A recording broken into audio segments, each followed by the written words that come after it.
Empty set. Ewers with pressure in his face, escapes the pocket, tucks to run. Across the 25, has the first down, stays in bounds and takes it all the way into the end zone. This is 365 Sports, powered by SicEm365.com. From the 19-yard line, right hash going left to right. Man in motion on the edge. Here's a pass, and it's intercepted. That's Quinn Reed, and he takes it to the house on the first play of the game. 21 yards, a pick six for Quinn Reed in Utah. 365 Sports is presented by IdealMRI.com. High-quality MRIs for $497 or less.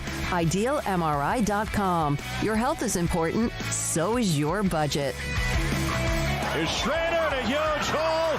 He'll take it in, and Missouri's got a 2-score lead. 365 Sports is also brought to you by Texas Farm Bureau Insurance, protecting Texans since 1952. Hughes in motion, back from behind, got the pass away to a strike. Lad McConkey, touchdown Georgia. 41 yards. Have you subscribed to our YouTube channel? Search 365 Sports on YouTube. Brought to you by TFNB, your bank for life. Gabriel. Clark's touchdown! Nick Anderson! 365 Sports is turbocharged by Unite Private Networks. Find out more at uniteprivatenetworks.com. Wigman again to the air. One-hand grab, Evan Stewart! Freshman to freshman and a 15-yard strike. Now here's David Smoke, Paul Catalina, and Craig Smoke. Well, guess. Hello. Mic check. Am I on? Is there a green button pushed down there, Jack? Oh, my goodness. There we go. There we go. What a way to start the show. 365 Sports, right? 365 Sports. 50,000. We hit the 50,000 subscriber base. You could see it behind us. Thank you, the audience who watches, listens, is a part of from day one and ever since right here on 365 Sports. I've always, when we've hit a threshold of 100 shows or whatever it is, put up a cookie cake. Craig Smoke will get to Paul Catalina because he's very much a part of this threshold. 50 grand when it comes to our YouTube subscribers. No, I'm just playing.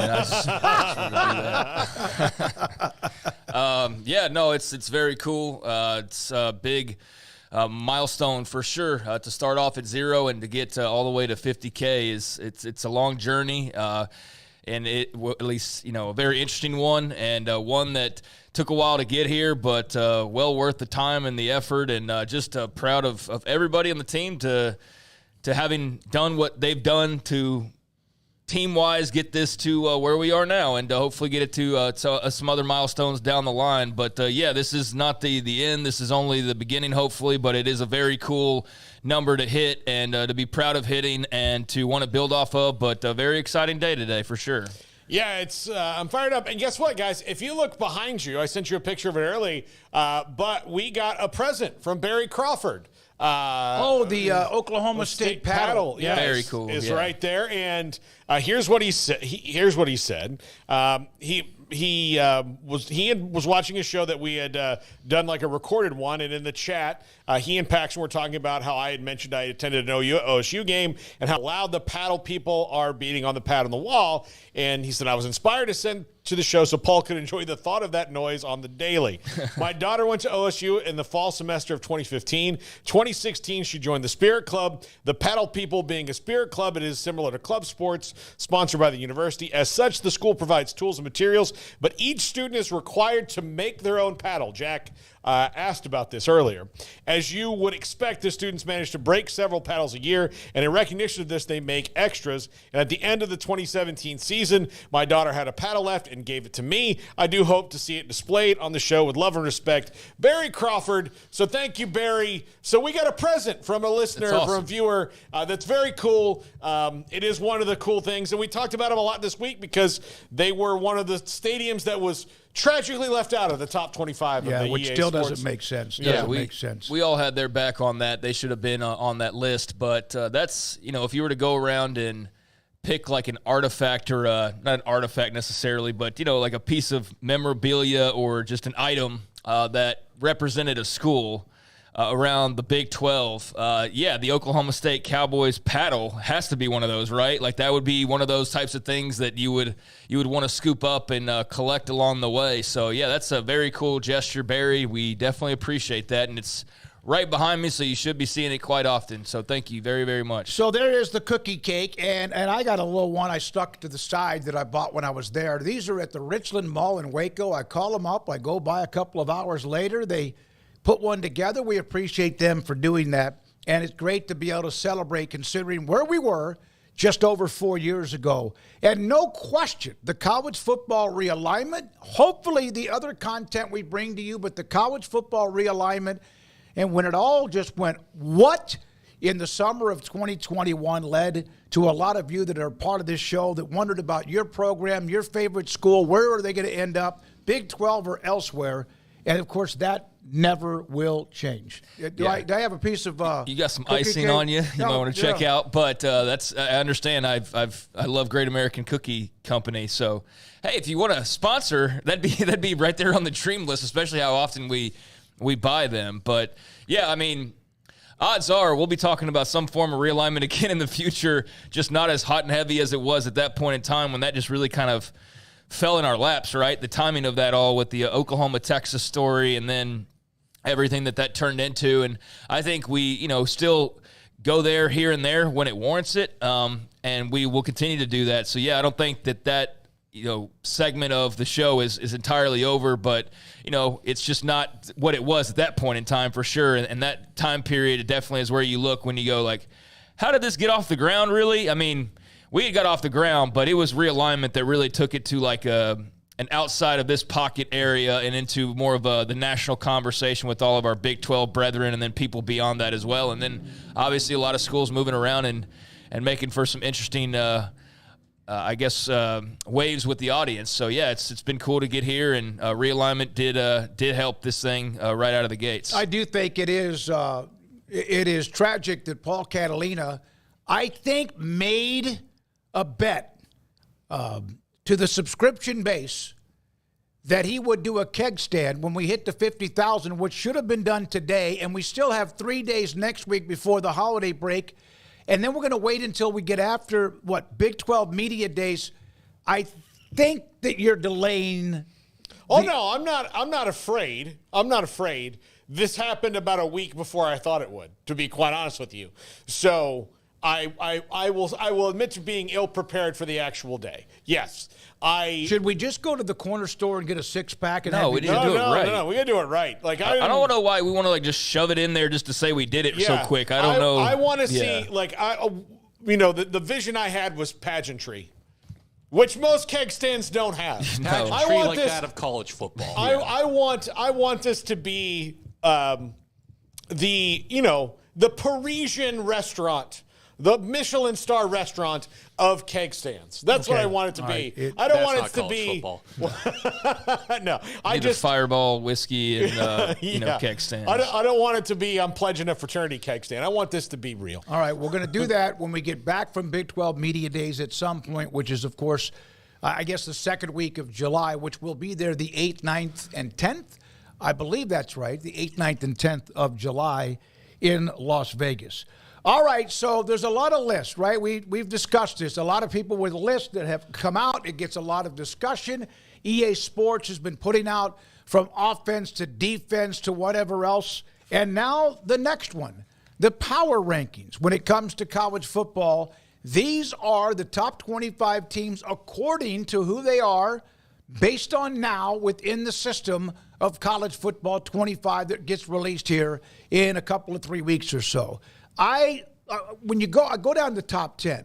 Is there anybody in the top 10 that you go, there's absolutely not. You can discuss who's too high or too low, but is there anybody inside the top 10 that you think is an absolute, why are they in the top 10? No. Not in the top 10 for sure. I think the top 10 is, outside of, I think if you get, you could be like, oh, is this team 7th or 6th or 8th or 9th, whatever. No, I don't think that there is. I have a problem with the top 10. You don't have an issue with Clemson?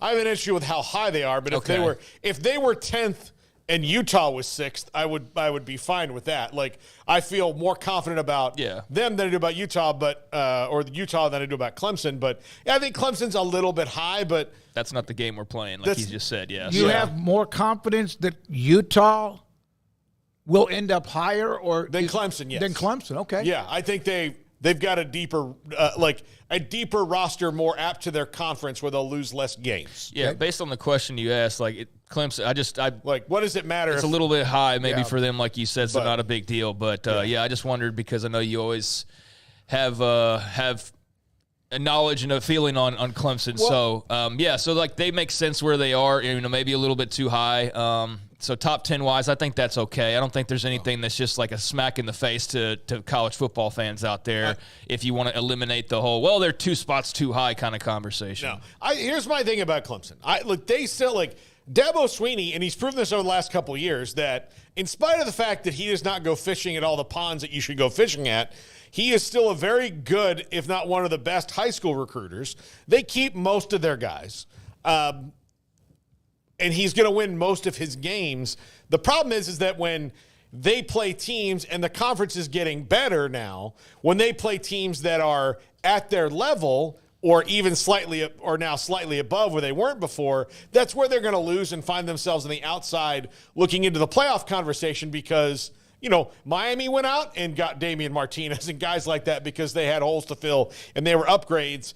And Clemson lost Andrew Makuba to Texas. Now, they didn't lose a bunch of Andrew Makubas. They lost a couple. But him in particular, that's an All-American safety that you've replaced with a guy who didn't play very much. So they're taking risks that others aren't. Otherwise, they're still going to win 9 or 10 games a year. So why am I going to nitpick that they're 6th instead of 10th when they're probably going to be in playoff contention until the end? Okay, well, we wanted to discuss who's in the 10 that kind of maybe you were like, wait a minute. But one of the things is that you could have another top 10 that there's a couple that aren't in it that – of the ones outside that could be in it, whether it's Missouri or is it Florida State or whoever else. But there we are with that. There's Colorado again, just outside the top 15, and EA has done. They're like not a Colorado hype machine, but they are very high on the Buffaloes. Well, they're on it. They're certainly not a hype machine, but they're certainly riding the primetime train. Yeah, and a lot of people are, and we refuse to get on that. Although, hey, we're looking forward to covering Colorado. We're just not going to go overboard with the let's mention them for the sake of mentioning them, so that 5,000 more people potentially watch. I mean, I know that's the gist of why you talk Dion all the time. For some people, but I don't find that all that interesting, even though it always gets a big reaction. Now, if he does something that warrants being talked about, that's fine, but the propping up of them, I feel like, is just a little bit silly. And look, if they turn out to be a top 10 team, then I'll be the first one in line to say, hey, EA Sports and whoever else you want to mention, y'all nailed that. I don't know how. I don't know if it was just blind faith or what, but y'all nailed that. But I just don't know what they're seeing that leads to that conclusion. Well, it's Shedeur and Travis Hunter. I don't want to get bogged down in Colorado, but that's a team that you definitely look on this list and you say, okay, I guess. I don't think that really makes a whole lot of sense, especially when, you mentioned Missouri. They're not even on this list, are they? They're not even on the top 25. I know people, there's some higher on them than others, but I think they at least warrant a top 25 mention. The one that stands out to me, though, is no K-State. I'm glad Oak State got a little bit of love there at the end. They, for returning as much as they are not really getting a lot of love in the preseason. So to see them on the top 25 is a little bit of that respect. But, no K-State's interesting. But Four Big 12 teams are in it. Yeah, but, they're in that handful of teams that are typically going to be on all of these preseason lists. Kansas is one of those teams. Arizona is one of those teams.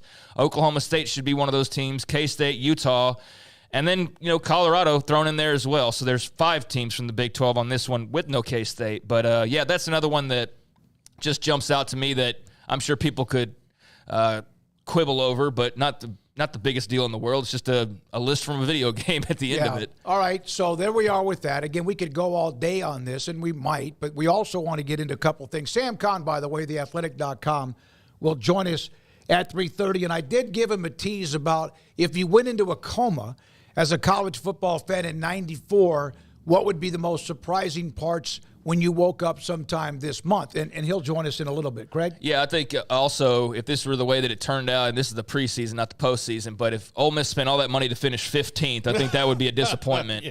So, yeah, that's just another one that just glancing over this kind of stands out to me. There you go. Good point. All right. So there we are. There we are. The 4 teams from the Big 12 include Utah up at 10. And then, of course, you have Oklahoma State, Kansas. 5, right? Yeah, there's 5 teams. Who am I missing? Colorado, Utah, Oklahoma State, and Kansas. Arizona. Yeah. All right, I didn't see Arizona. I'm sorry about that. And they're kind of tucked in that group of 5, last 5 in that they do a lot of times with the group of 5 schools. Okay, so now it's an update from Bet Online on what some of the Power 5 or Autonomy 4 conferences. Here are some of the, not movers and shakers, but things that have changed a little bit when it comes to from February, at the end of February, when they had the Power 4 conference lines put out. For example, in the ACC, Clemson and Florida State opened as co-favorites. Florida State is now the sole favorite. SMU has moved past North Carolina and now higher in that part. And Syracuse is bumped up a little bit with 50-1 to 33-1. If you talk about a hype machine this offseason, Syracuse may be at the top of that list with what Fran Brown's done to make them relevant. Absolutely, I think they're going to be a really interesting team to watch. I don't know how good they'll be right out of the gates, but, I mean, they've got a quarterback. I mean, when you got Kyle McCord, that was one of their first big offseason moves after, the whole situation at Ohio State, and he's really drummed up a lot of interest there. So, yeah, that's an intriguing program. There's the top to bottom in the ACC as far as the favorites. You see Florida State, Clemson, Miami, Louisville, not a surprise, NC State, and there's Virginia Tech and SMU. Well, look, they've got some nice runway to get going where until – they play NC State, they're likely to probably be, well, I don't know about Georgia Tech, but they're likely to be favored in most of these games early on. Ohio, Georgia Tech, Stanford, Holy Cross, UNLV before they get there. So before they get to NC State, which is the first ranked matchup they would have based on preseason rankings. But they don't play Clemson. They don't play North Carolina.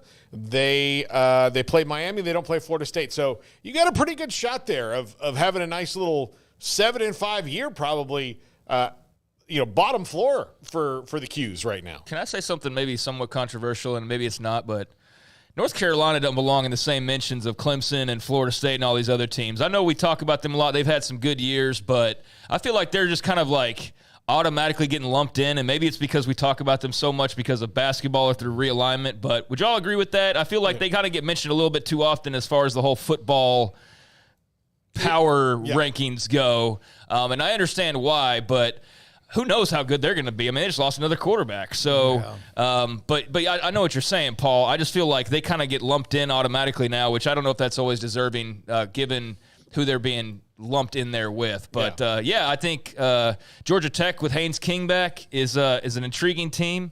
Don't know how good they'll be. So, that Syracuse-Georgia Tech game early in the year, maybe that shows us a little something about both of those teams early on. All right, let's go now to the Big Ten, where Ohio State remains the favorite. Michigan has been passed by Penn State, and Nebraska's moved up a notch from 75-1 to 50-1. If you look at the Big Ten, Ohio State, Oregon, which is still for me, when I saw this earlier, I'm like, Oregon. Okay, no, they're a part of the conference. And then, of course, Penn State, Michigan, that's always been the pecking order. With USC also in that mix among the top 5. None of this. Washington's down kind of a pretty good chunk. Well, 10 years from now, even though I'll know it and I'll be like, oh, yeah. Well, I mean, of course, 10 years from now can be different again. But if this alignment stays the same for a while, the minute you know it, you're going to forget it. But it will never not look like a misprint to me when you tell me that SMU is getting these odds in the ACC, or Oregon is getting these odds in the Big Ten, or that Utah is getting these odds in the Big 12. It'll just look like, wait, did you guys not edit this before you sent it? In my brain, like that first thing before it clicks in, like, no, this is how it is. It'll never not look like that to me. Yeah, when we're watching, and I don't know the schedule off the back of in the top of my head, but sometime here soon, we're watching like Oregon at Michigan in November. It's going to be like, wait a second, what is going on here? And oh yeah, this is a conference game, and yeah, that's where we are now. But like you said, who knows what it's listed as in a few years. But yeah, it's going to take some getting used to and some reminders of, oh, this isn't a crammed together list of the entire top 25. This is just the Big Ten that you're looking at. But Ohio State is number one. I mean, they seem to be loaded for bear, and very, very interested to see them. Oregon as well seems like they've reloaded pretty well and are going to be a force to reckon with. And then, we'll see with Penn State. I mean, they're always kind of in this range for the most part, always a team that's very well respected, well ranked and all of that. But I don't know how good they are in comparison to the other Big Ten teams, and they have yet to really break through. So maybe this is the year. I don't know. Michigan obviously makes sense because they lost a lot, and the head coaching change as well. So the defending national champions, we're going to get a little bit of a step down, just based off the losses that they had. But and coaching changes. Yeah, that's what I mentioned too. So yeah, it's weird to see all these teams listed together, but it does make for a really interesting top of the, like it shakes up the Big Ten maybe better than anybody. I think so. I think I know the SEC has some alphas. The ACC has a sliver of them, maybe more. Yeah. But man, this is a conference that looks fun. Like it's not like the Pac-12 and the Big Ten. That with what the Pac-12 did last year, and I know some changes, but this looks like it could be very heavy at the top. Very, very heavy. Yeah, I think so. To go to Penn State for a second. I think right now, given the fact that they have way more experience coming back than Michigan, especially at quarterback, even though Drew Aller is one of those guys he doesn't throw interceptions, but he doesn't really, he's never really led him to anything against the good team. Penn State has to get out of that. I compared him to A&M last time, and a lot of Penn State fans came at me. Why? Maybe it wasn't fair. Because Penn State in their conference, kind of like A&M and the SEC, were like, hey, they're good, but like currently, not historically. I'm not talking about historically, but A&M's going to wind up 8-4. Penn State's going to wind up 9-3 because they're going to lose the 3 games to the 3 teams that are on their level. That's kind of where they've been the last couple of years. They're good. They're not natty good. Yeah, they're not natty good. They're good. They're always going to be good. They're never like. I don't think that's fair to Penn State. A&M's had some nice runs, but I don't think they are. They're still a notch below where Penn State has been. I'm not talking about country club stuff. I'm talking about like right now. No, I'm talking about the last 10 years. I think Penn State's been a little more consistent. They're more like.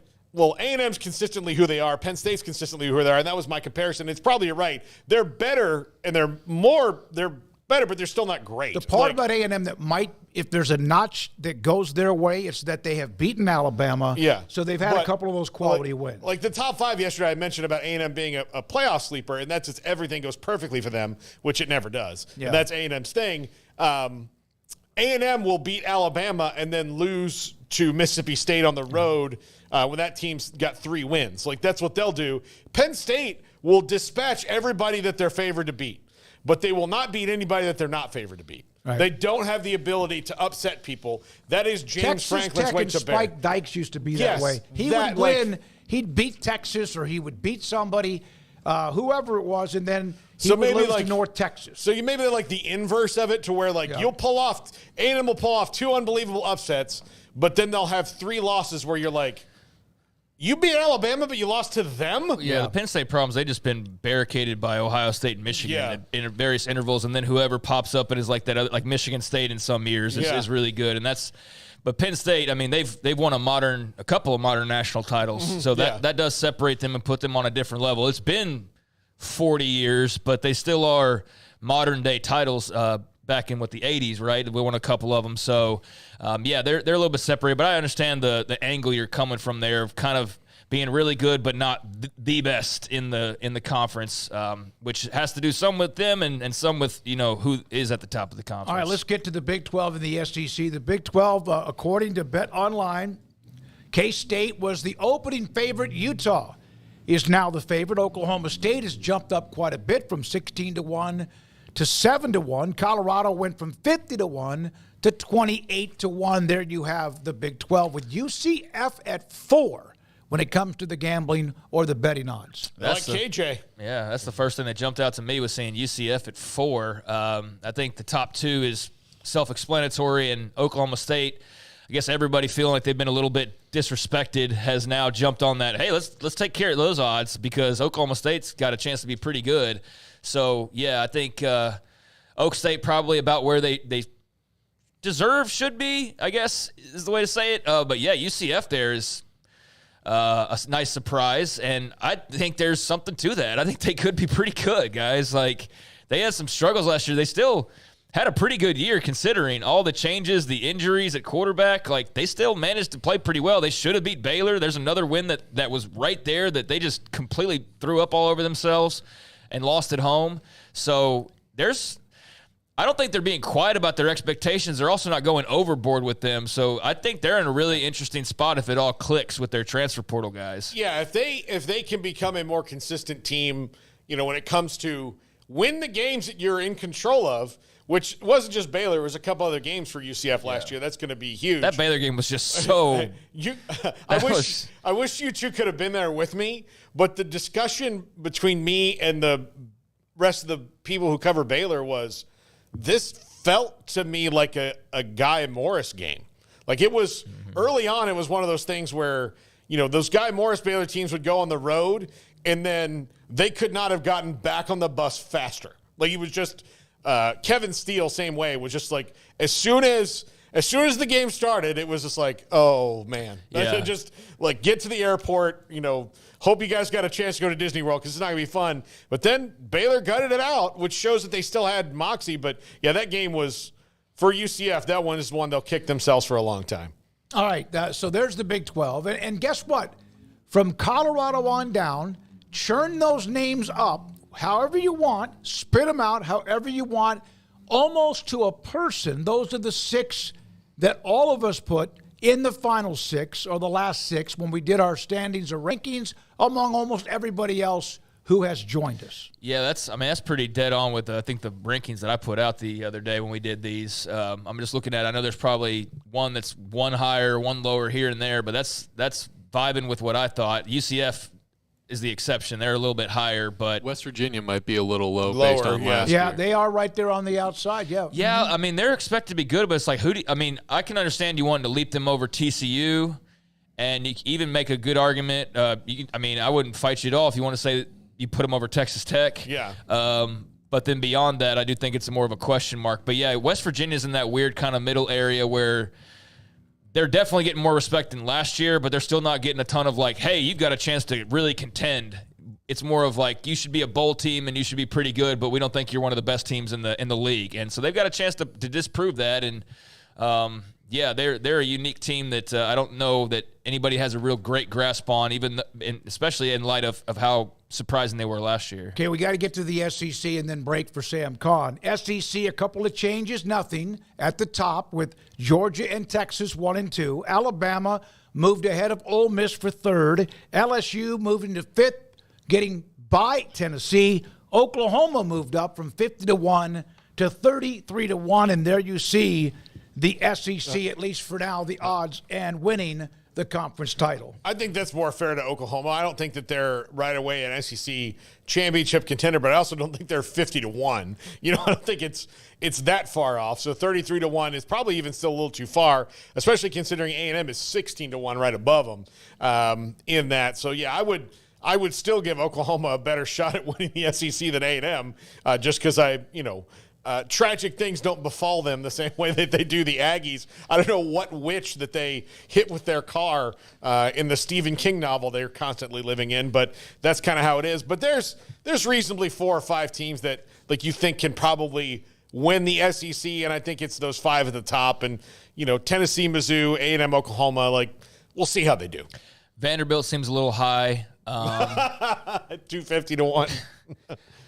No. Oklahoma there in the middle is just, as an Oklahoma fan, that's what I expected. I haven't been one of those that said they're going to go in the SEC and nothing's going to change. They're just going to be right there.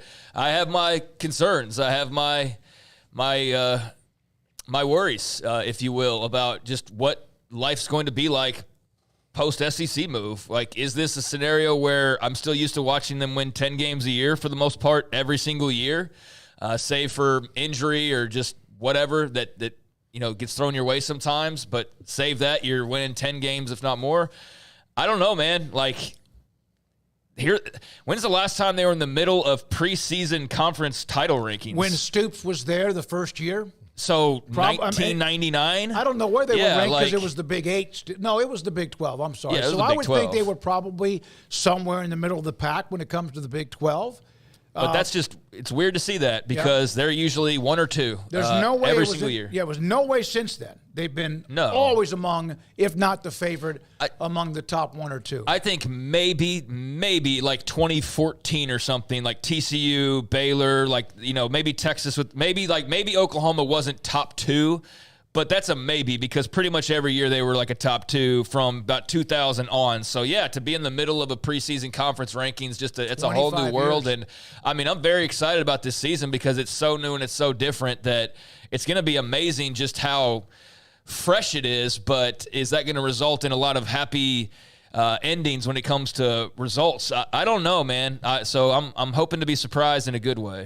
They did bump up a little bit, so you wonder if there's because of a transfer or here and there or what people are starting to learn about what they have. We'll see. But there you go. That's the 4 autonomy conferences with a couple of the changes and also where they are based on Bet Online. When we come back, Sam Kahn, his thoughts about all that and more from theathletic.com. We'll have Gary Barnett, by the way. When we've had Sean Keeler on just twice, we've also had others, Brian Howell, et cetera, that have been on about Colorado. I got a lot of feedback that we need others who cover Colorado. Well, Gary Barnett coached there. He also was at Northwestern, and now he's their color analyst for radio. He'll join us today at 5:30, and Scott Drew today at 5 o'clock. This is 365 Sports. Dr. Kent Petty and Petty Clinic Low T committed to providing men the most innovative, high-quality health care available. Providing unique services dedicated to men 24/7, access to Dr. Petty at his office, virtual telemedicine if that's what you want, a phone visit, secure text or email, or in person. Available to discuss comprehensive men's health care. For example, special interest in testosterone replacement therapy. Low T, helping you find a way to get back to who you used to be. He can get you set up to have your blood taken, get the results, and if your testosterone levels are too low, he can put you in a program to increase it. It could be fatigue, loss of energy, poor sexual performance, loss of even interest in that, decreased muscle mass and strength, weight gain, excess body fat, depression and moodiness, poor sleep, insomnia, and poor mental focus. He can help you with that, and they also are involved in the weight loss therapy, semaglutide, Ozempic, or Wegovy. Dr. Kent Petty and his staff, Dr. Kent Petty, can help you become the high-performance man you want to be, need to be, used to be at pettycliniclowt.com. Make this the summer of Jeep at Allen Samuels in Waco. Get a 2024 Jeep Compass under $30,000 or save $13,000 on a Jeep Grand Cherokee Overland. Visit Allen Samuels in Waco today. Come by. Let's be friends. Stepping into the boots of a U.S. Army officer can add confidence and leadership skills to your son or daughter's career path. See all the things they can achieve in our boots at GoArmy.com. U.S. Army Waco Recruiting Company, 254-598-8131 or 254-776-1543. At Ideal MRI, we feel blessed to be part of the Waco community. We're a small family business here in Central Texas. At times like this, the cost of healthcare has never been more important. And unfortunately, significant illnesses and injuries still occur. And that's why Ideal MRI is open and here to serve you through this difficult time. So if you need an MRI, ask your doctor about Ideal MRI. You can schedule online in minutes at idealmri.com or call 833-IDEAL-MRI.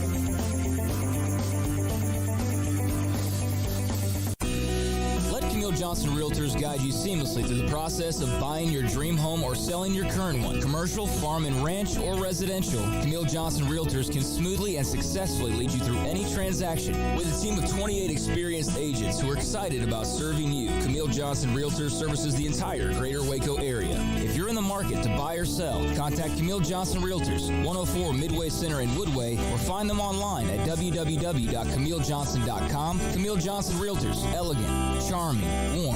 Welcome home. Parenting is full of surprises. You never know what to expect.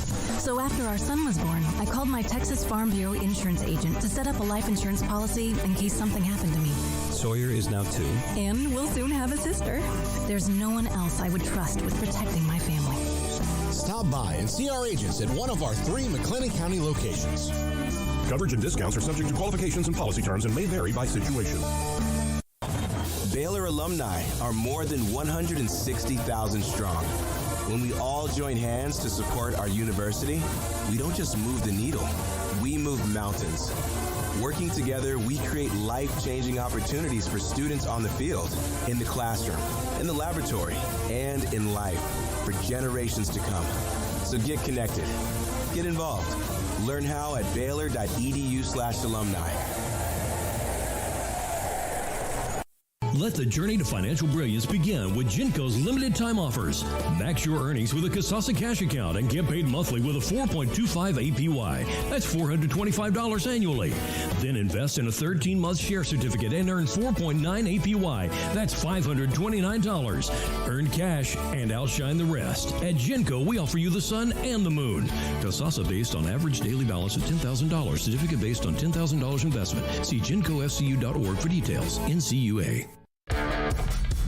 This is 365 Sports. The 3 o'clock hour is sponsored by Waco Custom Marketplace. Meats, sweets, Texas treats, and a cut above the rest. 425 Lake Air Drive, Waco.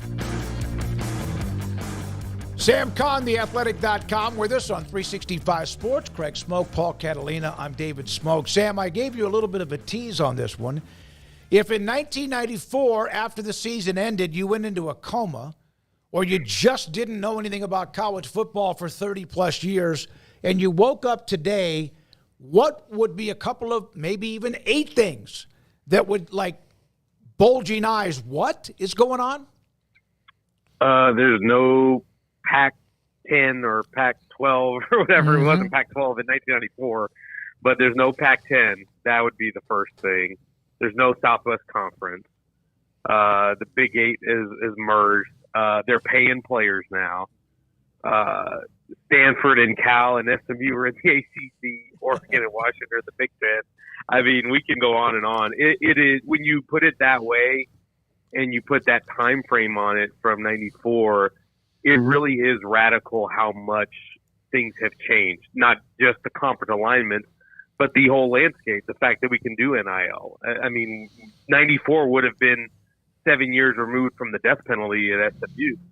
So if you were telling me that 7 years, I got in a coma in 94, 7 years after SMU got the death penalty, and now SMU has Eric Dickerson doing hype videos for them on YouTube, and they're backing up the Brinks truck to pay players, it would definitely be a eye opener. Is there a team that was good back then that you would, like, if I said, hey, this team, and you'd be like, oh, I know they're going to be in contention. You'd be like, no, they suck out loud right now. No, gosh, I would think, well, I mean, SMU would be one that was, obviously they were really down in the dumps at that time, and now they're a relevant program. I mean, they won the conference championship last year. They've had a few double-digit win seasons in the last few years, so that would be an eye-opener. I think TCU would be an eye-opener, how good they've gotten. They got to a national championship game a couple years ago, and They weren't necessarily great at the end there, right before the Southwest Conference broke up and had to spend some time in the wilderness. I think those are, just from an in-state standpoint, those are the two that would jump out to me. I would say Colorado was very not far removed from a national championship in 1994, and to think how far they have sunk to where right before Dion came, they were a 111 team, and they were practically irrelevant in the Pac-12. I think that would be a little bit of a shocker because you would think of them as a power back then, and now not so much. Sam, I think one of the answers to that question, too, could be up until this year of, like, Texas and A&M not playing each other for a large portion of that time. And now they are going to this fall. And after what's happened this past week, you're like, how could this get any crazier and wilder and nastier? The whole Jim Schlossnagle situation happens. You know that area. You know the fandom. You know the rivalry. What did you think of how all of that unfolded after the national championship in Omaha? I was really shocked. I didn't really think it would happen just because the magnitude of not just going from one school to the other in the rivalry, but to do it at the time that it was done, which is the day after you play for the national championship.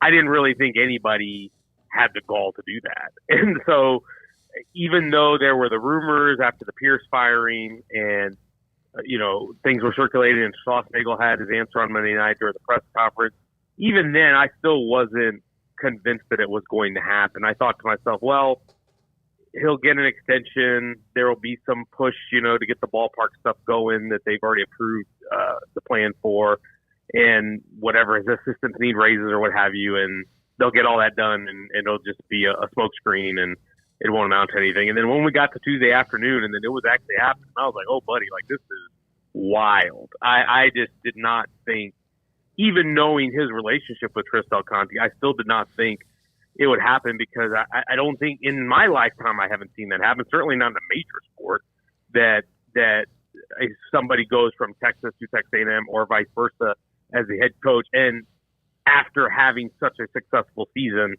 at their previous school. It was a shocker to me, and I think the after effects of that and that rivalry, I think, are going to linger until November 30th when they actually get to play on the football field. Sam, do you think that Jim Schlossnagle will suffer any in recruiting in this, or do you think that in that world he's pretty insulated and what he said or did to A&M won't matter to most?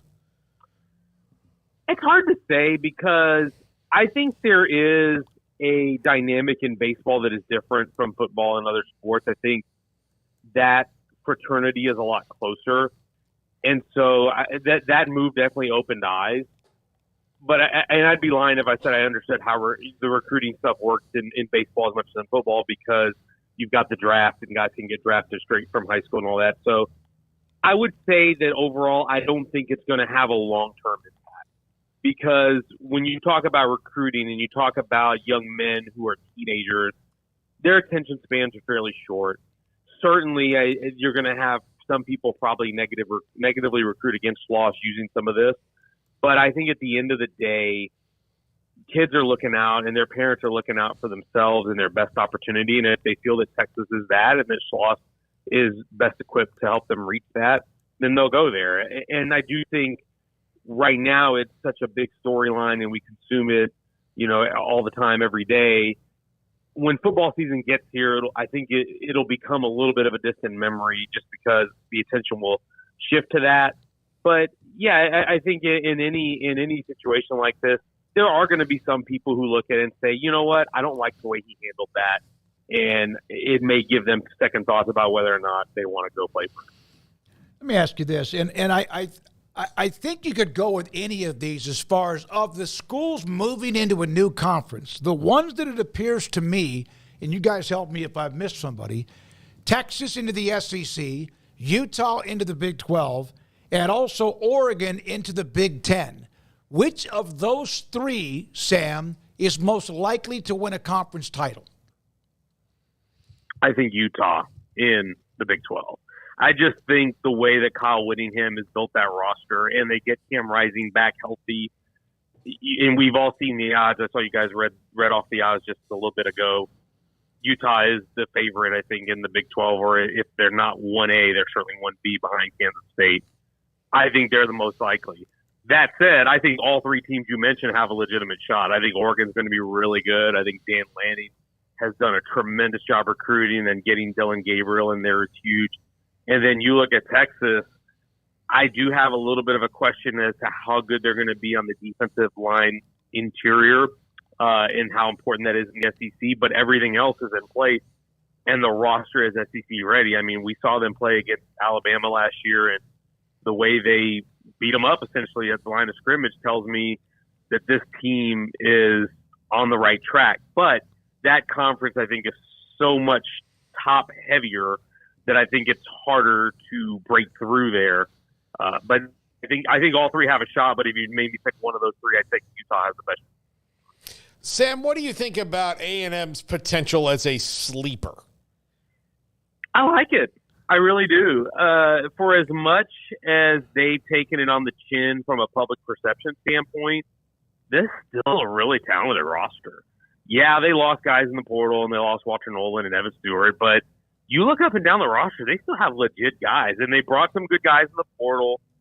Nick Scouton, the defensive edge rusher from Purdue, was a big addition. DJ Hicks, the 5-star, is back. They've got Shamar Turner is back. Shamar Stewart is back. So they still got a really salty defensive line. The fact that they kept Connor Wigman is huge. They still have a ton of skill talent.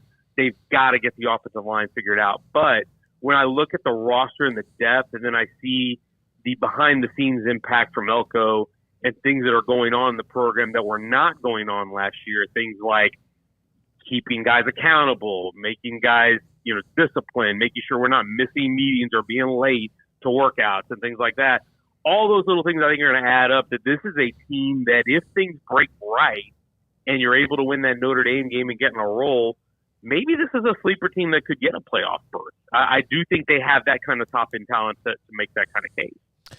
Sam, are you buying there's all these EA Sports lists. It's brilliant marketing. It's brilliant promotion for the video game, and people have been making lists about college football on a daily basis for like years now at this point. It's a whole thing. So smart for them to go that route, and it certainly generated a lot of discussion. I think the inclusion of Colorado in like every list is a bit overkill, but perhaps they're going to be like one of the most surprising teams in the country. Are you buying into the Colorado's going to be better storyline, or do you, like a lot of other people, just have legitimate questions that prevent you from going all in on them right now? I think they are going to be better than they were a year ago. I do believe that. I thought they did a solid job portaling offensive linemen, and that is hard to do, and I think it still remains to be seen how that comes together, because I don't think it's as easy as just plugging in a talented offensive lineman here and there and then just make the chemistry work. Like, it's time for that to happen. So I want to see how that happens. But I will say, when you talk to people in scouting and in personnel, there's a lot of compliments about how they evaluated and the guys they got in the portal. So I think they have done a good job with the roster. But I think there's questions. It's, can you protect Shedeur? That's the biggest bugaboo they had last year. Can they finish games? That was a little bit of a bugaboo. So they're going to have to answer those questions. But I do think this is a better team than it was a year ago, and I do think they're going to be interesting. I think they're going to be competitive. I would not be shocked to see them get to a bowl game, be a 6-win team, maybe even a 7-win team. But I don't expect them to be somebody that we're talking about in November contending for a conference title berth. I think they're a better team. I certainly don't see them as in these EA Sports rankings, a top 25 team. I certainly don't see that. But I do think they're a better team. And I do think even for all the hype and the buzz and all the stuff we talk about Dion, quietly, I think they have done a good job of putting that roster together. Sam, one of the EA rankings that came out was toughest places to play, and I've asked everybody we had on this week, and nobody's been able to give me a satisfactory answer to my liking. I know that it gets loud in Williams-Brice Stadium. I get that. But how is that a home field advantage for a team that never wins there? Some people would say the same thing about Kyle Field, right? Yeah, yeah. Because, Kyle Field is number one, and it is, I would argue, it may be the best atmosphere in college football. But look at A&M's home record ever since they joined the SEC. It's not very good. Heck, it wasn't even really that great even in the Big 12 against good teams. They lost to App State 2 years ago. They went 4-3 at home that season.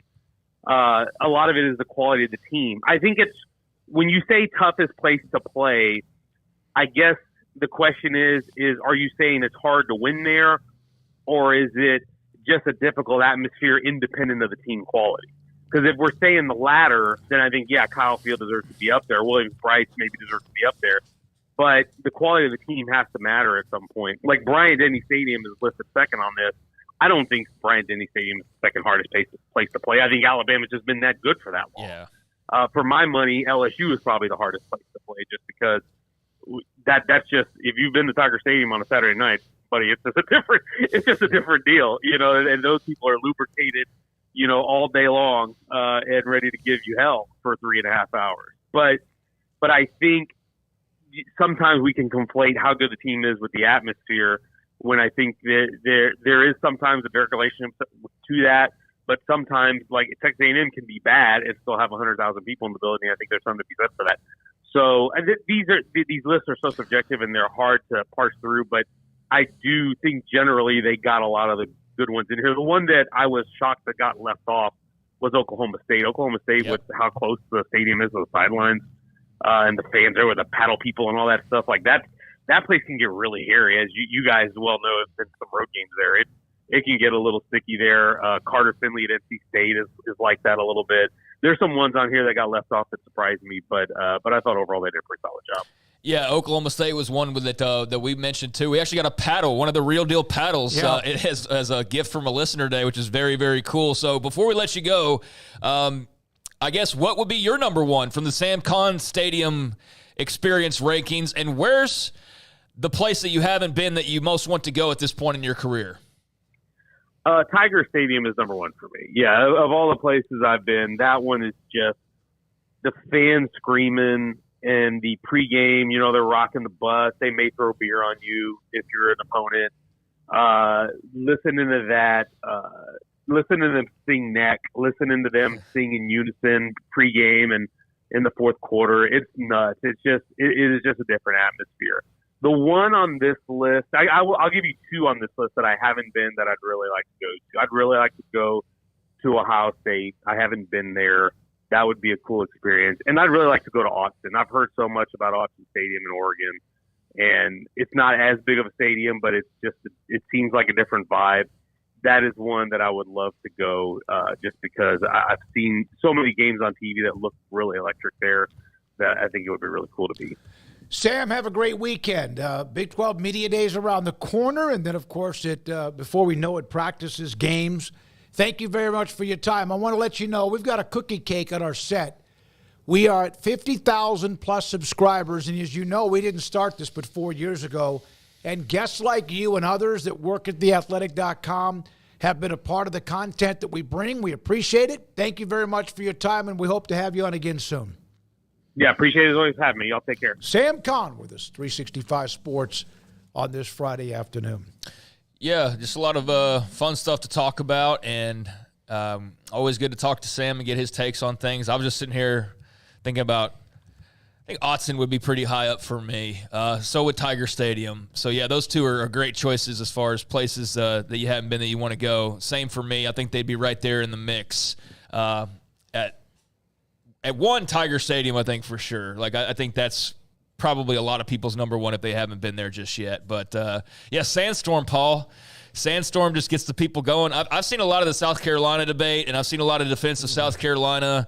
And I guess it's just, like he said, it's subjective. Yeah. But it just felt like they were a little bit out of place, especially if you haven't been there. I guess I'm just confused as to, because it's if it was just like loudest environments, yeah, sure. I mean, it's loud. Right. But it's supposed to make it harder for you to win there. Yeah, I saw a lot of when we're really good and when it's a night game and when it's like Clemson's in town and then like it's really badass and it's like, well, yeah, of course it is, you know. But like my thing is, so if the little robots in the machine and the ones and zeros are making it harder for me to score a touchdown in that regard, then that is where they're off. Right. That their ones and zeros are wrong when they programmed it. And that's where I get confused because if all those things are going to affect gameplay on the video game and you want to make it real, well, I mean, I don't think Alabama's ever lost a night of sleep about going into Williams-Brice Stadium. I also think, to be fair, I don't think that they have anything but probably sold-out stadiums on this game. Yeah, that's true. I don't think they're going to show up and you got like a 2-win team and there's like 50 people in the crowds. Just, hey! So, yeah, I guess every stadium's probably maxed out at its potential, I would think. The Coliseum wasn't on the list, right? Because it doesn't sell out every single time. No, it was not. L.A.? Yeah. Oh, yeah. Yeah, so it doesn't to your point, that wasn't on there.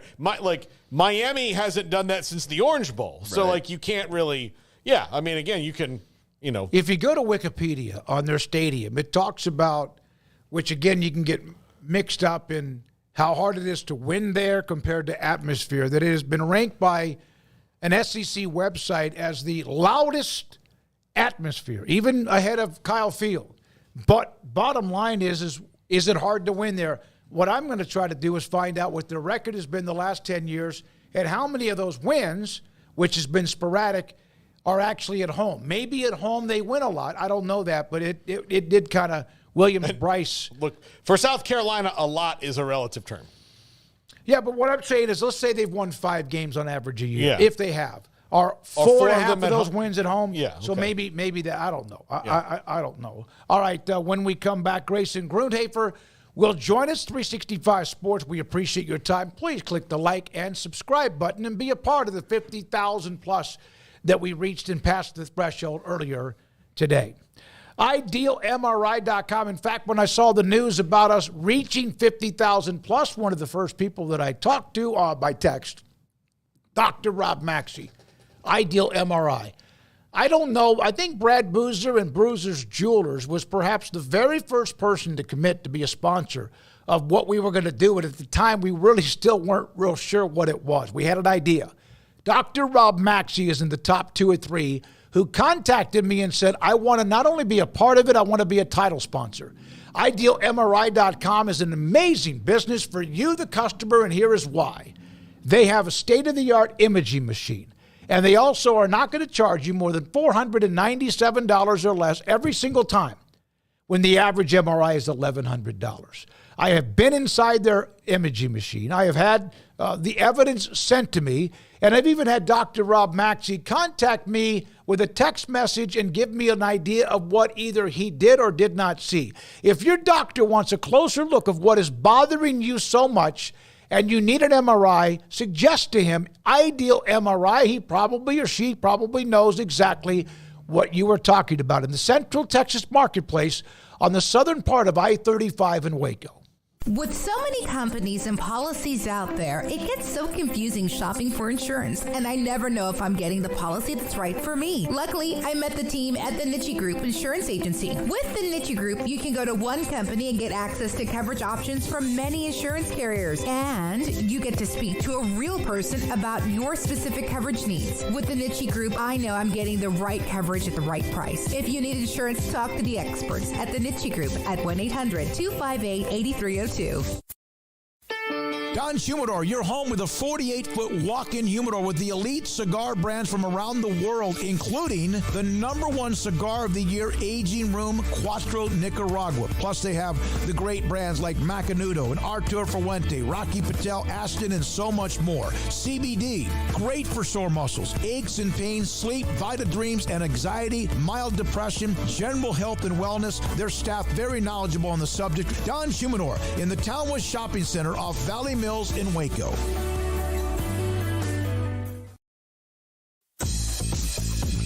Baylor Scott & White Southwest Sports Medicine and Orthopedics, the team physicians for Baylor Athletics, diagnosing and treating all sports-related injuries, including concussions. These specialists also provide orthopedic services for athletes and non-athletes alike, whether it's knee or shoulder pain, a wrist injury, orthopedic spine care, and even an arthritis and total joint clinic. Trust the doctors Baylor Athletics trust. Baylor Scott & White Southwest Sports Medicine and Orthopedics wants to get you back in the game.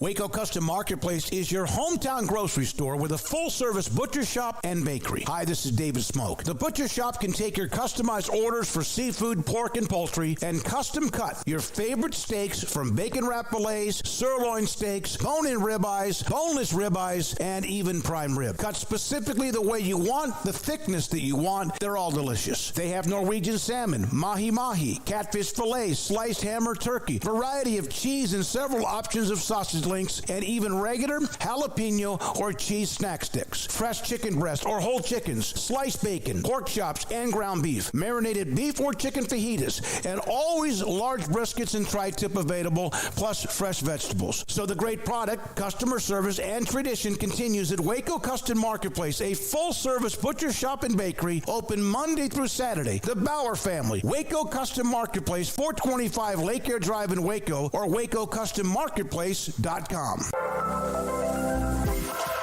Carry On Solutions is a full-service IT management service provider and provides professional services for businesses servicing clients in the U.S. and globally. They are authorized partners with Microsoft, Quest, Veeam, NetApp, HP Enterprise, and Cisco Duo. Whether you are outsourcing IT services, merging companies, or wanting to tackle cybersecurity challenges, contact Carry On Solutions. We are IT. Call or email Dave at 832-437-0138 or sales at Carry On Solutions. That's CARRION Solutions.com.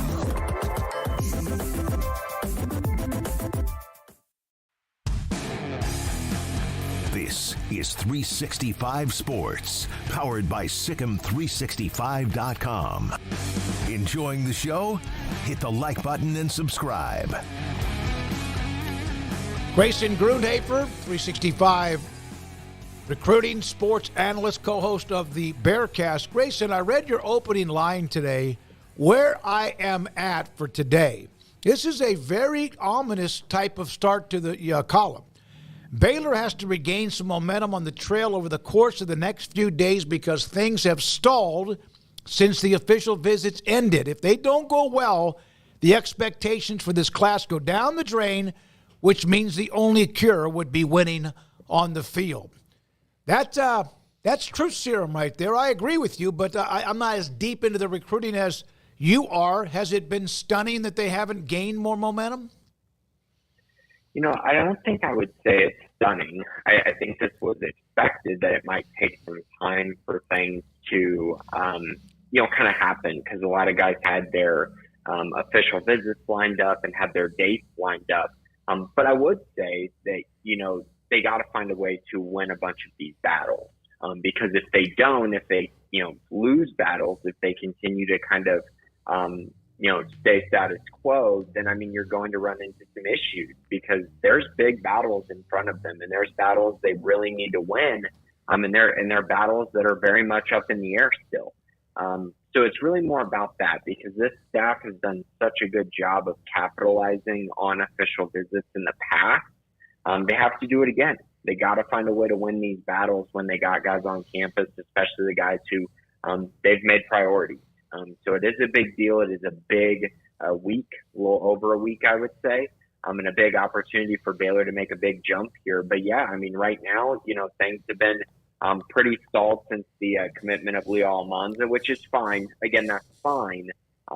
But you got to regain momentum, and it kind of has to start with just one stone turn, right? Just one big thing happens, it can kind of snowball into multiple other things. Grayson, what do you think? Is there a prospect out there that would, pull the plug out of the dam for them, so to speak? That's a good question, because I think you could answer that a number of ways, just because there's so many, high priority targets for them. I would say that, kind of the ones that have dates set are probably the ones that are easier to kind of point out. Because when you look at a guy like, for instance, Lorena defensive lineman Jackson Blackwell, I think he's going to make his decision on Monday, or at least sometime early next week. I think right now it's a head-to-head battle between Baylor and Texas Tech. And, to lose a kid who grew up a Baylor fan, who, lives, 15 minutes from Baylor, that would be a tough one to lose, especially at a position where we've seen nose tackle has been a real problem for Baylor over the years. To get a guy like him would really solidify things, I think, for them up front. So he's definitely one that I think would give Baylor fans a lot of optimism and also start some momentum. Also on Monday, Cy-Fall linebacker Caleb Burns is also making his decision. And he's got a top three of Baylor, SMU, and Texas Tech, but I think it's going to be Baylor versus Texas Tech as well. I think he's pretty much come down to those two. And there is a lot of smoke on Texas Tech's side right now. And so that's going to be really interesting. He's been a top priority for them at linebacker. He and Trent Spence were kind of the ideal linebacker core for Baylor in this class. They've made him a priority, and they got to find a way to finish the deal there. But those two definitely stand out just because we know those dates are coming up, and we know that they've been priorities for a really long time. And there's other guys that, I could point to, whether you look at Jalen Cooper, who's the steel wide receiver, Ja'Cory Watson out of Shadow Creek. These are all kind of guys who I think really could get the ball rolling for Baylor to start, regaining and recapturing some of the momentum they had at the beginning of June.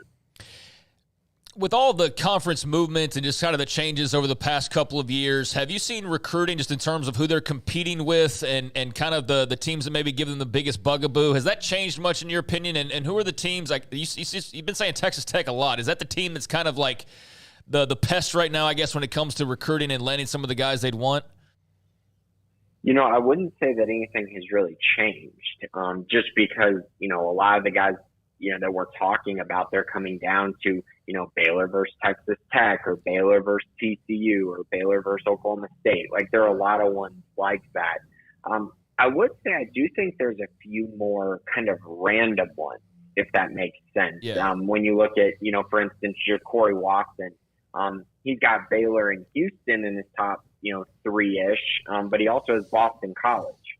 And that's kind of a random one. If you look at, a Bryson Weber, he took visits to Utah, TCU, Nebraska, Kansas, Baylor, just kind of a big mixture there of schools. Michael Turner has Utah, Missouri, Arizona State. So again, kind of it just is a little bit different, right? A little bit different of some of the schools that you're hearing about, some of the schools that I suppose they're competing against. But, I don't know how much that has changed because of NIL or things like that, but I do think it really is a year-by-year basis and a case-by-case basis, to be honest. But I think in general, we pretty much know the schools that Baylor's going to be battling with, and it's pretty much Texas Tech, Oklahoma State, TCU, and then the bigger schools like Texas and Texas A&M, a little bit of SMU here and there, and then I would say, the kind of risers in the Big 12, whether it's Utah or, a school like that could definitely kind of jump into the mix as well. Arizona's getting into Texas pretty good here lately. Yeah. In fact, we had Brent Brennan on a week ago, and he absolutely said that they know they need to get into here. And they had before, but they need to get into here. Yeah, they're recruiting Jackson Blackwell pretty hard. That's one where he took an official visit there. But outside of that, I've actually heard Arizona State more than Arizona, but that's just specifically talking about the Baylor prospect.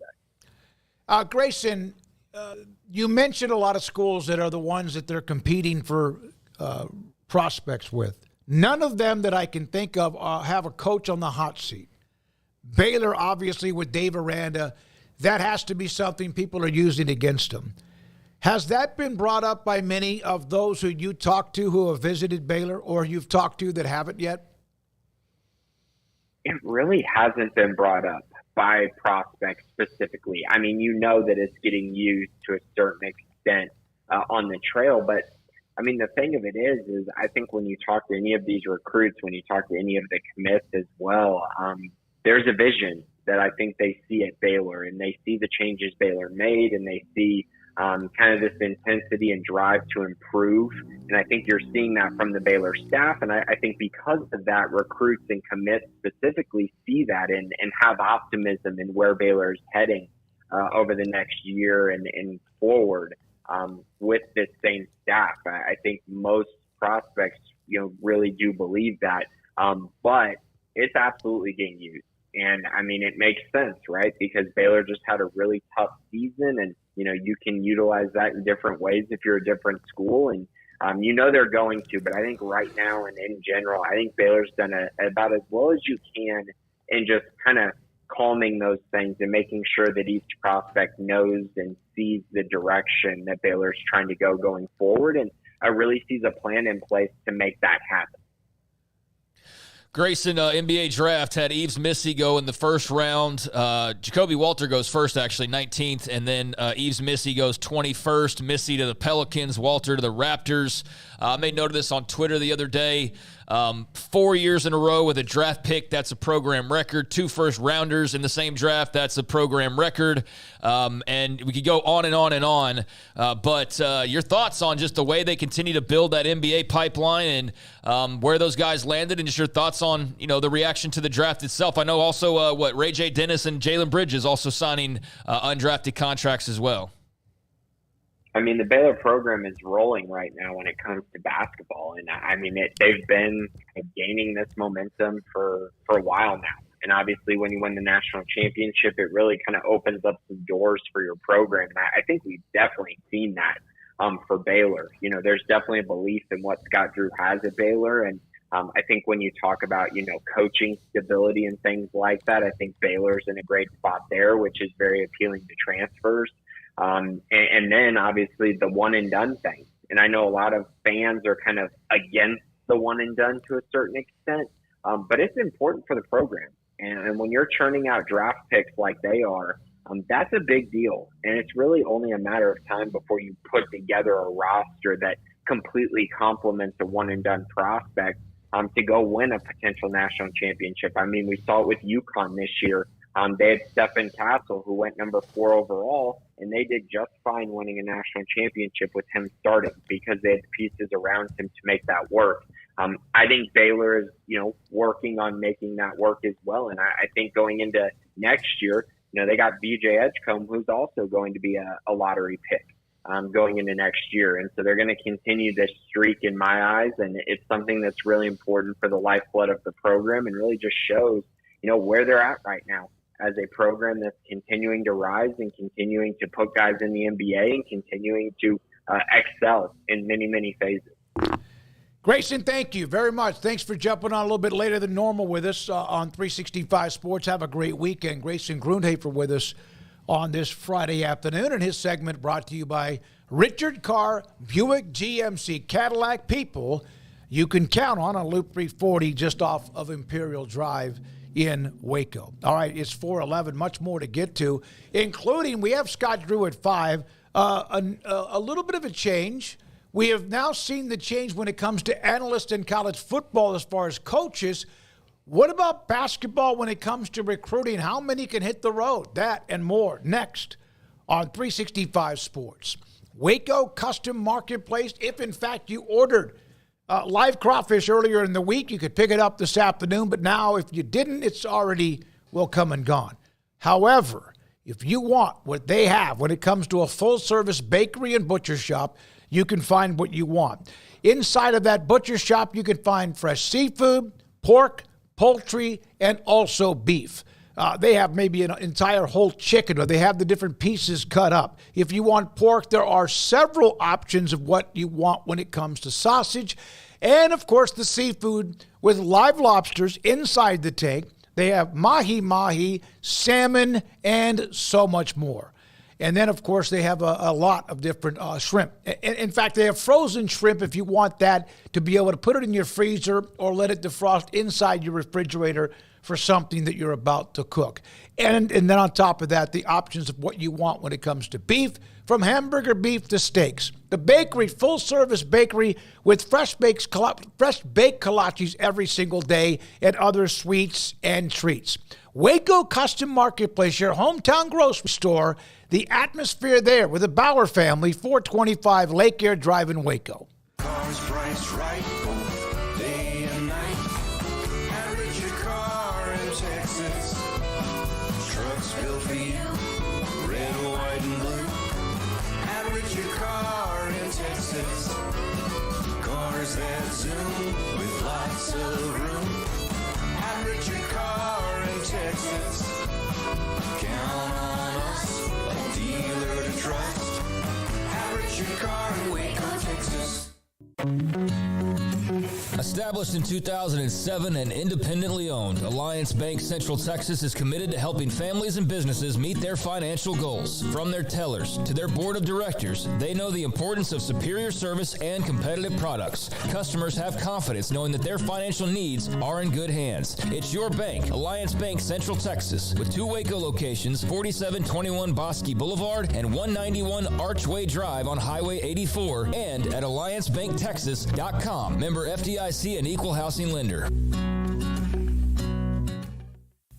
Developed by Startup Waco, a nonprofit organization, GXG is a program designed to support the entrepreneurial development of Baylor University student athletes through NIL activations. The program helps student athletes maximize their platforms and offers a comprehensive support system for them to create and grow new businesses that not only benefit themselves, but also uplift the local economy. Fans who wish to support student athletes can donate to GXG via the GXG NIL Fund, BaylorBears.com/GXG. Contributions to support NIL activations through GXG can be made at BaylorBears.com/GXG. For more information, follow at GXG_GreenXGold on social media and visit the official website www.gxg.startupwaco.com. GXG, empowering student athlete entrepreneurship and uplifting the local economy through NIL activations. Riverbend Liquor and Wine now has 2 locations to serve you. The original on Lakeshore Drive in North 19th Street and the brand new spot in downtown Waco at 600 Franklin Avenue. If you're looking for the best in craft beers or local Texas bourbons, then the original is the place to be. And for the latest trends and online phenomenons, head downtown to the Franklin location. Either way, you're going to get the same great variety, customer service, and speedy experience. Check out both locations on their Facebook and Instagram pages, Riverbend Liquor and Wine, Lakeshore Drive at North 19th Street, and now downtown on Franklin Avenue. This is 365 Sports, powered by Sikkim365.com.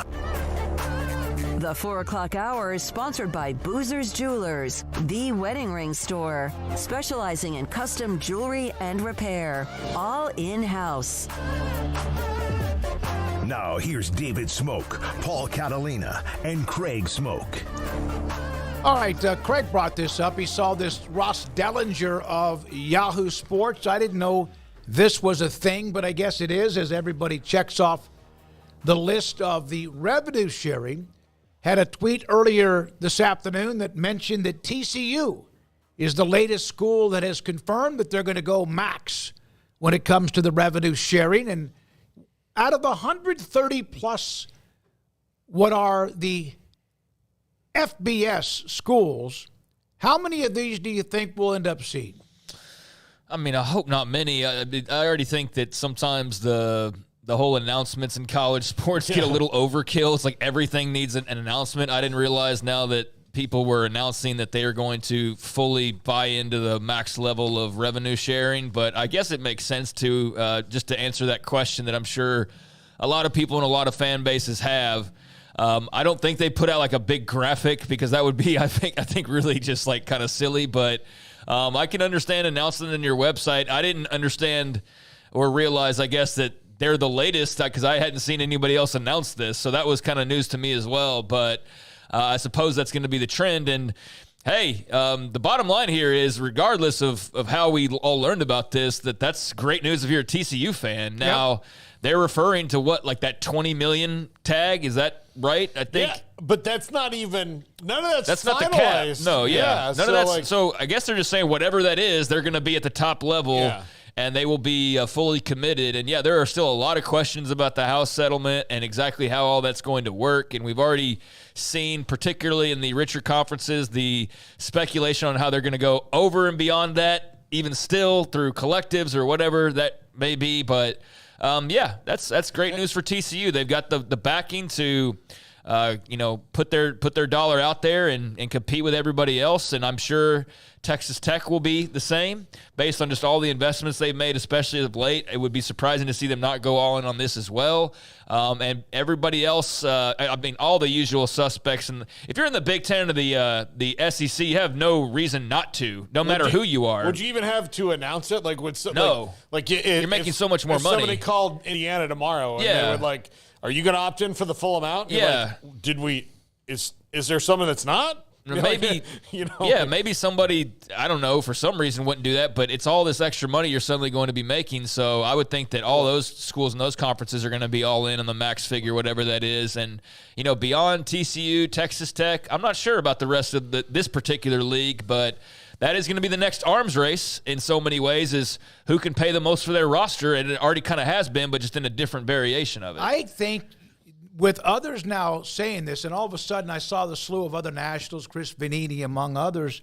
They all got the email at the same time, yeah, apparently. No, they did. And in fact, one of them is our good friend Brandon Marcello, the first to announce it will pay players maximum allowed in new revenue sharing. And then a quote from Jeremiah Donati, I would think that you have to. You have to do the max. If you're an autonomy 4 of the 70 or how many of those teams, or let's just say the Big 12, the 16, you don't have to do 20 or 22, but I would think that you have to almost commit to that, because isn't otherwise that a bad look? I just don't. That was You're spending all this money on this. Yeah. That was my question is, one, I know that there are options. I'm not clear on what their options are to how much you're going to have to revenue share. We don't know yet. We don't know all those things yet. And again, just saying you're going to opt in for the maximum allows TCU to be like, hey, whatever that number is when this gets done, we're going to be full. And right now they can say if it's $20 million, it's $20 million.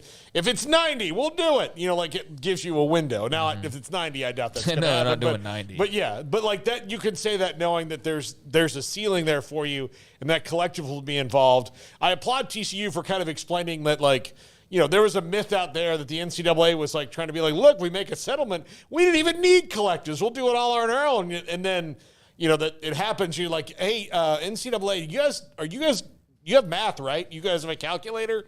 Just an old, you have an old T81 there that you could punch up how much money this is going to be and how we're going to need them to still, bridge some gaps here. But I don't know how you can.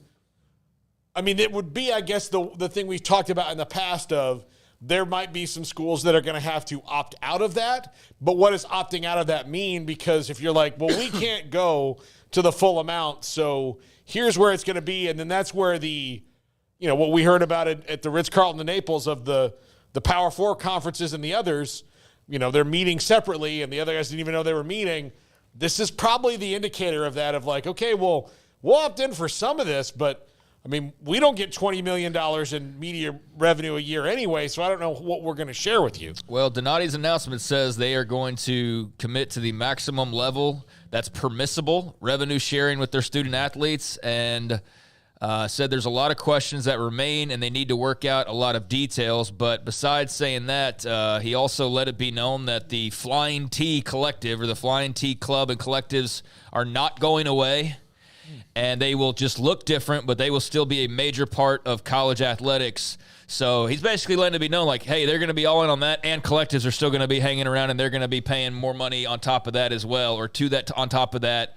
So, yeah, the whole idea that collectives were going to go away, that seemed to be very fleeting, and that doesn't appear to be the case whatsoever. So, TCU, I guess, just signaling that they're basically all in at this point, which is, I guess something to pump your fist about if you're a Frog fan. I don't really know what it means big picture wise, other than they're committed, they're all in, and that's just interesting, that announcement, because I don't think we've seen that yet, and I don't know that's going to be the trend now, as everybody says we're in too, and players getting offers and make a commitment. Yeah, gosh, yeah. Let's not make this another thing like that. Kim Coulter, I'm warning you now. If you use whatever money you already give to Texas Tech, your beloved Red Raiders in Lubbock, if you take anything away from what you give to us, we will have a problem. Yeah. No. Look, I think he likes Joey more than he likes us. And he likes us a lot. I love Kim. I can't wait. I think Jack and I are going to make it out to Lubbock. I hope that's a night game so that you guys can come too, and we can do a pregame from there. like from actual Lubbock. But Jack and I would like to. You guys going to let us know about that before you decided we're going to go? Well, I mean, we'd like you to be able to go. Like, I just don't know. I don't know the schedule of when they play. Yeah, because we don't know when. Like, if it's a night game, it's perfect. But if it's not, then if it's 11 a.m. kick, then you guys are either going to have to leave from Midway and drive all night. Or we'll do what you and I did and just hope they play in Odessa, Permian, and we'll just go straight to Lubbock after that because it's about the same amount of distance to get back to Waco. Yeah. That was, holy my God, that was a lot. Hey, I know the Stanley Cup playoff. This is this is more of a Craig off the radar, but we won't have another one of those until Tuesday and not one next Thursday. National Hockey League. This is not surprising, but when you put it into a graphic and a map, here are the players in the NHL and their origins of where they were born. That's a lot of Canadians, and that's just the map of North America. So there'd be some Russians and some Europeans that would be on this list as well. But, yeah, as far as North America goes, Mexico, step your game up. No, There's one for Bosqueville. I'm just kidding. There's not one. It looks like. Hold on, I need to get a closer view of this. I mean, you got some SoCal, which makes sense. You got some North Texas because they've had hockey programs up in like Plano, and those schools have had those for a long time. It's basically since the Stars moved in. Dallas, Fort Worth started to get more hockey. So there are some guys in the pros. Is that somebody from down in Houston? It looks like. Mm-hmm. I don't know who that would be. I don't know it well enough. But, yeah, I mean, the Northeast Canada and then a little bit of West Coast, a little bit of Texas. And looks like there's one in Florida. Jack, you also said there was some like in the Boston or obviously not Boston, the Massachusetts, Michigan, Wisconsin. That would make sense too, correct? Yeah, I mean, it's all the North. It's sharing a border with Canada, basically. It's winter weather, and that just makes sense. The South's not what makes as much sense, but then there's the particular areas like Texas and Dallas because of the Stars, where there was investments made and you have some high school programs that actually play hockey. Well, but, that's about what I would expect it to be, honestly, except for, the Europeans would probably dwarf the states as well, I would think. And Matthew Tkachuk almost shouldn't count because he was only born in the United States because his Canadian father was playing down there. There you go. He counts. I get he counts. But, so there's one right there because, he's the largest. He's American. He's American, but it's even then. Like you got one guy who, if his dad wasn't a legendary hockey player, would it still be a Canadian? NHL player birthplaces. I just looked this up on Hockey Reference, and I don't know if this is all time. I don't know that, but the most from any state in the United States would be, which makes sense, Minnesota.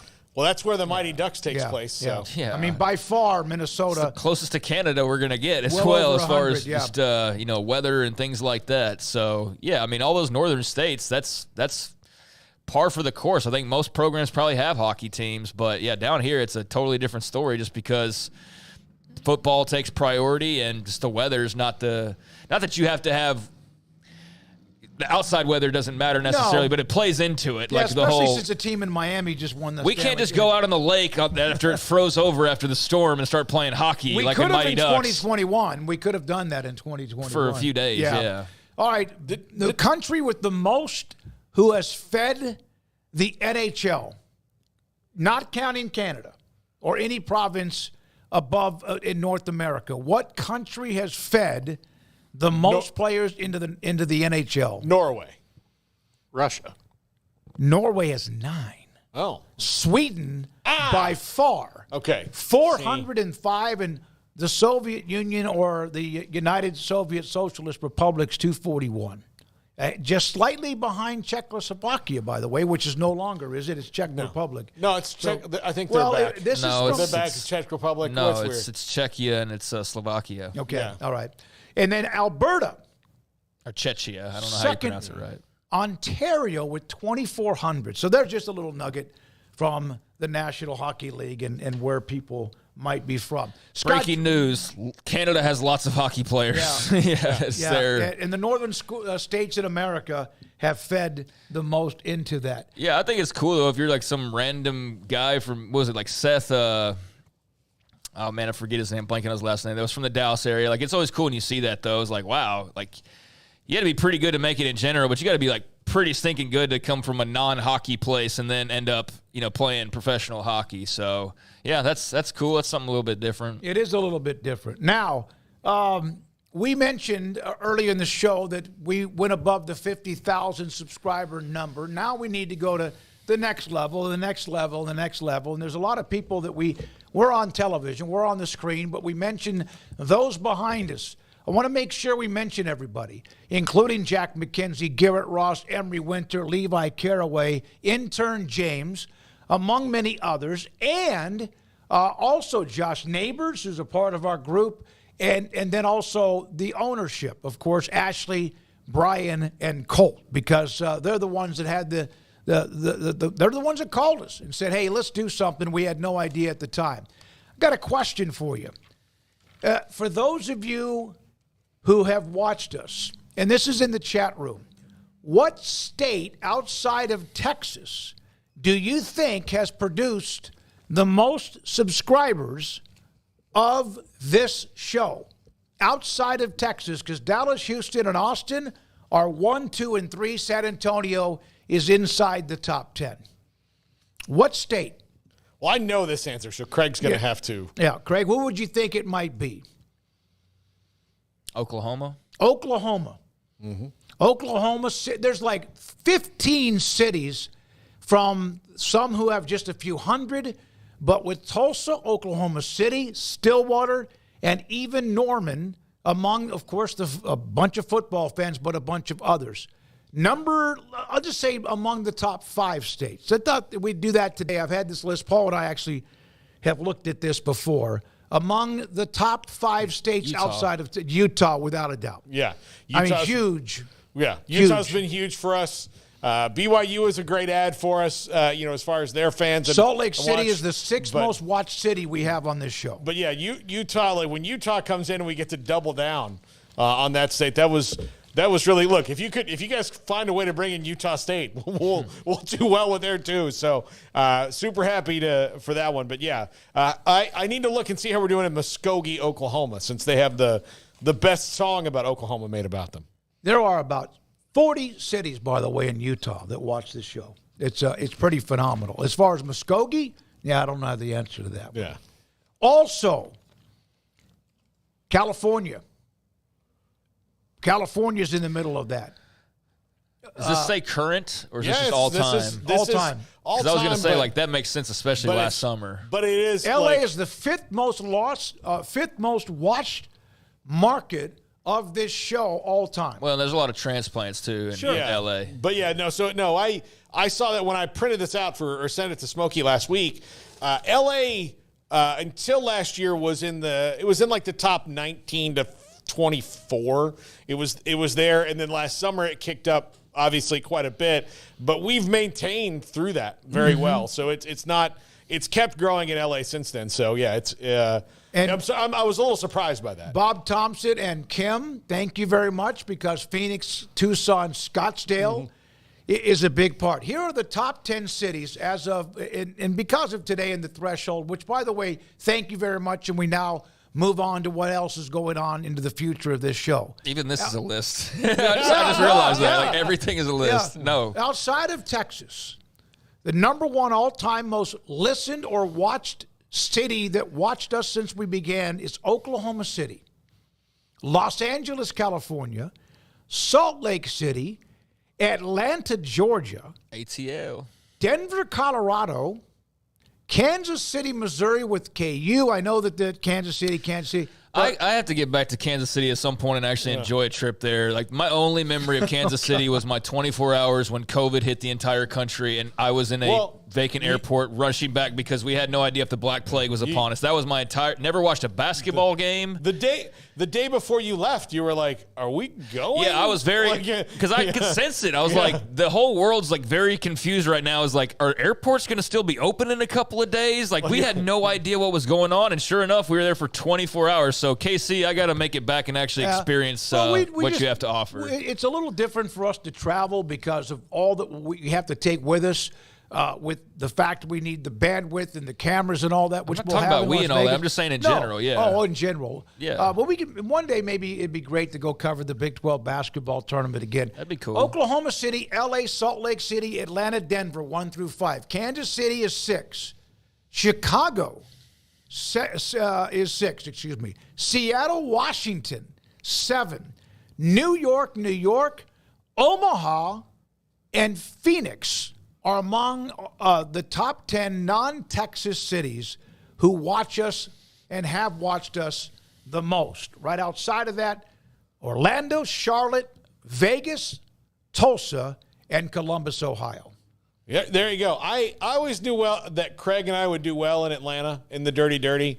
I feel like because of our experience when we stayed there, we really ingrained ourselves. You were staying in the Dirty. We were right there. Got home the next week and saw the neighborhood on the first 48. I'm not even joking. I'm not joking. Oh my God! I'm not joking. Yeah, it's actually true. Like that's real. Our house is right there. Yeah, like there we go. They that's just drove where we past were. it. We were in that neighborhood. Yeah. So I'm very excited about Charlotte. Wonderful city. Charlotte's a wonderful city. If you've not been there, it's a great city. They're all good cities. There's nowhere that you've mentioned that I would say is an out-and-out dump. So that's good. By the way, because of your dating of Amanda and the family, Nashville's 17th overall among non-Texas cities. We got to bump those numbers up. Birmingham, which is an incredible, because of the Pat Smith segments, is unbelievable college football. Well, they just love college football in Birmingham. All right, one more thing, then we break. I know that we're getting on the edge here, but I just felt like with today's number, Dallas by far number 1 when it comes to the city, the most viewers inside the state of Texas. Houston by far number 2. Austin, what up, Hook'em? At number 3. San Antonio, and these are big cities, and the 5th largest city in Texas, Lubbock, Texas. Now, Fort Worth and Dallas, I put that together, and they're way, way above anybody else. Waco, of course, is in the mix too, but those are the top cities when it comes to inside the state of Texas. So there we go with that. Thought that was something we could share. Any of those surprise you? As far as, like we said, outside the state of Texas, anybody, like Omaha, Nebraska? I don't know. I mean, there's a lot of. You mentioned like a lot of cities. So I think that all about jives, and I don't know who would be missing really. Like I don't think where's Philadelphia at, or I don't think there's anybody that's super obvious. And I'm trying to think of like some of the Big 12 schools, but like where's Ames on here? Why are we not big enough? I don't know. I think you kind of hit all the highlights really, and all those make sense given a lot of the stuff that we've talked about over the past couple of years, like especially out west. I can't remember because I went through all it's the top 500 that we have access to, and there's only 1 or 2 Big 12 cities specifically that I was kind of surprised about. Who? And I can't remember because it's among the other ones that are right around that conversation though. Norman, which is of course up until July the 1st. Tucson, Provo, Manhattan, Kansas. There's a lot of Kansas, a bunch of from the state of Kansas as well. A lot from Utah, as I mentioned. But those are Stillwater. Those are the ones ranked very high of the cities that have watched or do listen and are a part of this show. We appreciate you as we've reached that number. And in fact, what was it from Bill Dingspeed? Fascinating details, very interesting. Thanks for sharing the information. We've had this, and I just thought that today would be a good day to kind of let you know where our audience comes from. All right. That's cool. I mean, it's cool to hear that. It's cool to see that information. Please, let's not do the entire 500. That's a lot of cities, man. Jeez Louise. All right, Craig's asking me to go deeper. Please don't. No, I like the information. It's just I just think that we still got some work to do. We do. We got some other cities we need to capture, and so it's good to know that. It's good to hear where we're thriving, and I appreciate everybody that's listening, and glad we can celebrate hitting a sub milestone today. So that's cool. Ames is higher than you think, Paul. Yeah, I don't think it was Ames. It was like there was one that was specific, but I would think Stillwater's near the bottom.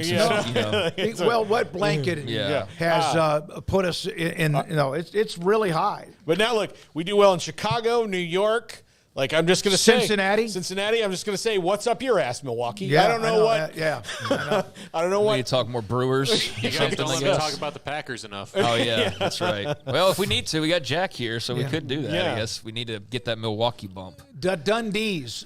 So you're technically saying this is the last time you'll ever mention Texas and Oklahoma in the Big 12. Yeah, this show, because they're done on Monday. They'll have this celebration that they're both going to enter the SEC. Good luck, and we'll still cover both of them. We are. Some of you don't want us to, but we absolutely are going to do that. Yeah, I think that would be dumb not to, especially given that just the history and the fact that I just think it's more interesting to talk about them and have them as part of the conversation. But, yeah, we're going to talk, Penn State sometimes too, or maybe not UCLA so much, but, USC and places like that. So, yeah, we're going to keep it national, but I can understand the sentiment. There's a lot of bad blood with the Sooners and the Longhorns with a good portion of our audience, which is understandable. But, I think we're still going to mention them. We're just going to have to change the phrasing around them, starting at the end of this show, because they will officially be in the SEC, I think, the next time we talk to everybody. Yeah, they will. That will all be done. And SMU is going to be in the ACC. SMU will be in the ACC, and then ACC will, a few weeks later, on board Cal, Stanford and Cal. I spoke with the media relations director at Utah, because we had Bill Riley. Do you know that their official date entering the Big 12 is not till like August? Well, I was going to ask that of what their I don't know official about dates if were. all four are different, but not till August, which because we were going to have Mark Harlan on. He said, actually, we'll see them, of course, in Vegas for Big 12 Media Days. But he goes, actually, our official entry date is not until something like August the 2nd, which I didn't know that. I thought all the stuff started probably on July the 1st, but that's another thing. Yeah, I mean, minor detail, really. I don't think anything other than just the timing of everything to that, given how late in the summer all that occurred last year with the announcements. And we're probably, here in the next few weeks coming up on the anniversary of all hell breaking loose with the Pac-12. When Paul and I were doing the show that day and it finally dropped that Colorado was officially leaving, and then that just set the whole dominoes into motion of those next few days, that everything changed with the Big Ten then getting their schools and the Big 12 getting the other schools as well. So, yeah, it's about to be a big date coming up to start next week as far as some of those teams onboarding and this crazy realignment we've been following starting to enter its next chapter. Some of the questions that we have still in the chat room from JG. What's the next goal and by when? 100,000 will be the next time we celebrate. We need to get to that. It's going to take us a while, but hopefully not too long with the season around the corner. Craig will take off his hat and not wear one during the show. One show or forever? One show. One show. I'm not going to do it forever. Well, yeah, one show. I mean, I even told your uncle that, and like Philip's reaction was like, what? Yeah. Amanda is very excited, more excited about that one than the keg stand. I feel like she's going to have to deal with the keg stand. So I think super proud of that one. Yeah, she's like, she asked me like, well, you're not going to drive yourself home. You're going to make me come all the way down there. And I'm like, well, maybe, or like Smokey could take me. No, or whatever, I think because of what the owners have told me that we need to sign some sort of clearance, and we'll have an EMS guy just like right outside. Just you never know. You never know. Hey, we got to cover. It's been a long time. Yeah. Dundees, I will continue to watch whether you guys covered Oklahoma. He's a huge OU fan or not, because I love the guys and the content. Hey, appreciate you. Yeah, absolutely, fellow OU fan. We're still going to talk OU, and I just hope that they're as competitive as we've been accustomed to them being. And I probably, like some people, have reservations. I also know that they've been relevant every decade. Yep. Known to man that college football has been relevant. So that's the part of me that goes, yeah, Oklahoma's going to be fine. It just might take a little bit of an adjustment period, but maybe not. Like maybe Jackson Arnold's great. But, yeah, regardless, we're going to talk Oklahoma wherever they fall, and Texas and all the other schools that moved around as well. So, yeah, appreciate your support. Kyle Visser, the reason August the 2nd is the PAC agreement ends on August the 1st, even though they'll be at Big 12 Media Days. All right, Kim Coulter, I'll come back and mention what you said if we get to 100,000. Thank you, Jack. Appreciate it. Emery Winters working on 365 Sports tonight at 10:30 tonight. This is 365 Sports. Alan Samuels, Dodge, Chrysler, Jeep, Ram, Fiat. I tell you about a lot of the discounts and how much off MSRP, and Ted Teague, The general manager and CEO gives me that information. I'll get a text occasionally from the sales manager that will give me that information. But also during this time of the year, beat the heat and boost the miles per gallon you get on whatever vehicle you have. Summer service specials going on at Allen Samuels, Dodge, Chrysler, Jeep, Ram, Fiat. 15% right now off BG radiator and cooling system flushes, and keep your engine running very cool. It seems like that, like the air conditioner starts to not work as well, just like in your home. And of course, it's always when it's going to be so hot that it's overworking, but not just yours, but everybody else. So take care of your car with that. 10% off BG fuel injection and also induction service. Improve your fuel economy. Quality BG flushes ensure peak performance in the summer heat. Get your vehicle ready for high temperatures and even the road trips, whether it's down to the coast in Florida or down to the coast in Texas, or even if it's just across America somewhere else. Limited time offers right now available. Book your services at Allen Samuels, Dodge, Chrysler, Jeep, Ram, Fiat. Go online for more of that. Go by Loop 340 east of 84 in Waco. Automatic Chef Canteen is a full-service micro-market vending and office coffee provider with state-of-the-art vending equipment, a wide variety of products, and offering custom-fitted micro-market vending office coffee solutions for your employee break room. You want a full break room solution and a workplace oasis? Well, Automatic Chef Canteen, locally owned and operated for over 50 years in Central Texas, also includes in-house mechanics on call 24/7 for fast, reliable service and maintenance. Automatic Chef Canteen, 6900 Imperial Drive in Waco, or online at automaticchefcanteen.com. Our good friend Brad Boozer, Boozer's Jewelers here at 365 Sports. Now, Brad, people who watch and listen to our show know I'm a double-time customer for you, engagement ring and wedding band, and you guys do that great, but that's not all you do at Boozer's Jewelers. Absolutely, and I always like to say, it's a new year. It's a great way to start the year out. Go through your old jewelry. Go through your wife's jewelry box. Go through anything you're maybe not wearing, something that's broken, something that you're not using. We do a massive amount of custom work. We can take your old jewelry, old diamonds, old watches, and we can convert it into something special for you and make a one-of-a-kind piece of jewelry. And if that's not something you're interested in, a great thing is we can turn that into cash. So we buy gold, we buy diamonds, we'll buy Rolex watches, any kind of heirloom jewelry, anything that's maybe passed down to you. Boozer's Jewelers, where do they find you, Brad? We're at 1025 North Valley Mills Drive, right on the corner of Lake Air Drive and Valley Mills with the big clock on the corner. This is 365 Sports. The Sikkim 365 app is brought to you by Allen Samuels Dodge, Chrysler, Jeep, Ram, Fiat. Come by, let's be friends. You have players that are NFL ready and some that you think will be the best players in the Big 12 coming up this year. And one of them, unfortunately, is injured.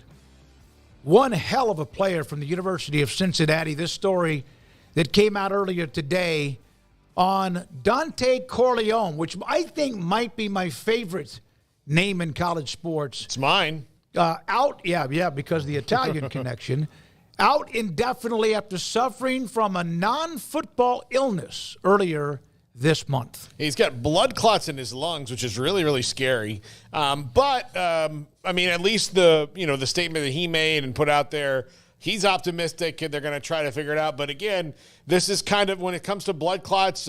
Sam Hartman had them in his legs a few years ago. Tommy Frazier had blood clots. Remember, Smokey? I know you know that. Thank God. All too well. But it's not something you can just be like, well, we got this blood clots taken care of today. You have to make sure that they're not going to reoccur. And you have to be on blood thinners and medications and different things and then get kind of on a program and then see how you respond to that. So it's not just like, okay, we're going to let this ankle heal up. There's a little more, to it. Yeah, that's just a really unfortunate story for a really good player and obviously a pretty popular name in college football. So I think that's just a real shame that right as the season's rolling around, all the work you put in, that you have something go wrong health-wise. But the good news is that they've clearly, found the issue, and it wasn't something that, carried on and they were having trouble determining what it was. They got it identified and now can get him the proper help and get him healthy and maybe even back on the football field, although that's the last concern right now. But yeah, I'm glad he appears like he's going to be okay. Having shortness of breath and chest discomfort, that's scary. That could be any number of things. So, good thing is they've got it figured out and now can get him back on the right track. So football is the last thing you're concerned about, even though it's obviously a big part of this young man's life. And so, yeah, that's I mean, let's talk football. That's a blow for Cincinnati for sure. That's a blow for them. Doesn't derail their season, but it's not something that you wanted to see, whether, something unforeseen like this or just an injury in general. You're better when he's playing, but they can manage, I think, and I don't think it changes their trajectory all that much, but obviously everybody's worried about just him getting healthy, and he's based on his statement, got a very positive outlook and hopes that he can come back at some point. Maybe it's like a Sam Hartman situation. I don't know enough about it, but best of luck to Dante Corleone and just walking the right path health-wise and getting back to playing some football hopefully one day. Dustin Archambault, thank you for the super chat. 365 Sports onwards to 100,000 subscribers. Can't wait till the next milestone. Neither Thank you, Dustin. can we. Thank you, Dustin. We appreciate you. Yeah, the Tommy Frazier blood clot was Nebraska finally seemed like they had a team that could compete with the schools in Florida and their speed. Lost the year before to Florida State in that bang-bang game. Charlie Ward, the field goal at the end that they missed, Nebraska did. And then they go play Miami, but that year, he's out. And it was Brooke Behringer who eventually died in that unfortunate of course, that tragic airplane crash that really was good for them. A hell of a player and athlete. And Frazier missed a lot of games during that 94 season. Brooke Behringer was an incredible story, and just it's almost like, sucks. Yeah. Yeah, the story sucks, yeah, obviously, but it's just like what a fleeting kind of life, right? Like, as far as just, dying so tragically and so young and just so abruptly like that when you're talking about a crash of some sort. Yeah, that was an awful story. I remember when that happened. That was just a terrible story. And I do remember watching him, though, when he was, taking Tommy's place, and he played really, really well. So, yeah, legend in Nebraska football history, both he and Tommy Frazier. But, he came back.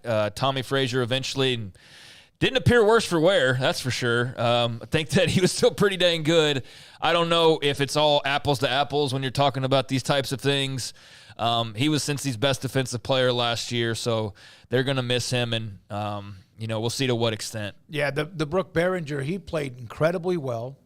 That was also the year they had a third-string quarterback, Matt Turman, have to play against Kansas State, and they won because of the defense. But, and then they had to make the decision on the bowl game against Miami, which was controversial.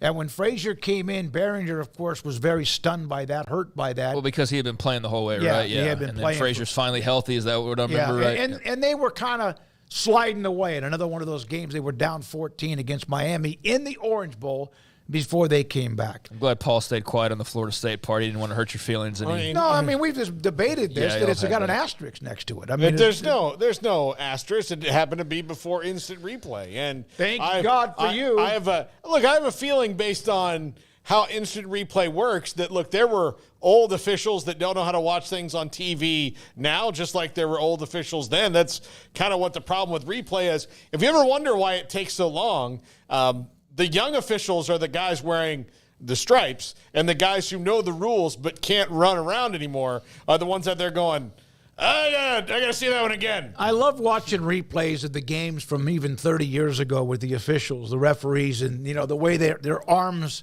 signals and how emphatic they were. Now you got these guys that look like they spend entire days in the gym because they're getting to the point where who can have the bigger, bulky muscles as they are the referees. All right. Wonder what happens if Florida State loses that Nebraska game. That was their first title, wasn't it? Yes, it was. That was when they finally broke through. Well, and that was a soft spot for Bobby Bowden, the call that went their way on the William Floyd. Yeah, it was. Whatever it is. So, by the way, 2 super chats from $10 from Dustin Archambault and $50 from Kim Coulter. God, Kim. Golly. So thank you. Thank you very much. Rolling to 100,000. Thank you, Kim. Sorry about your luck, next Texas Tech basketball player.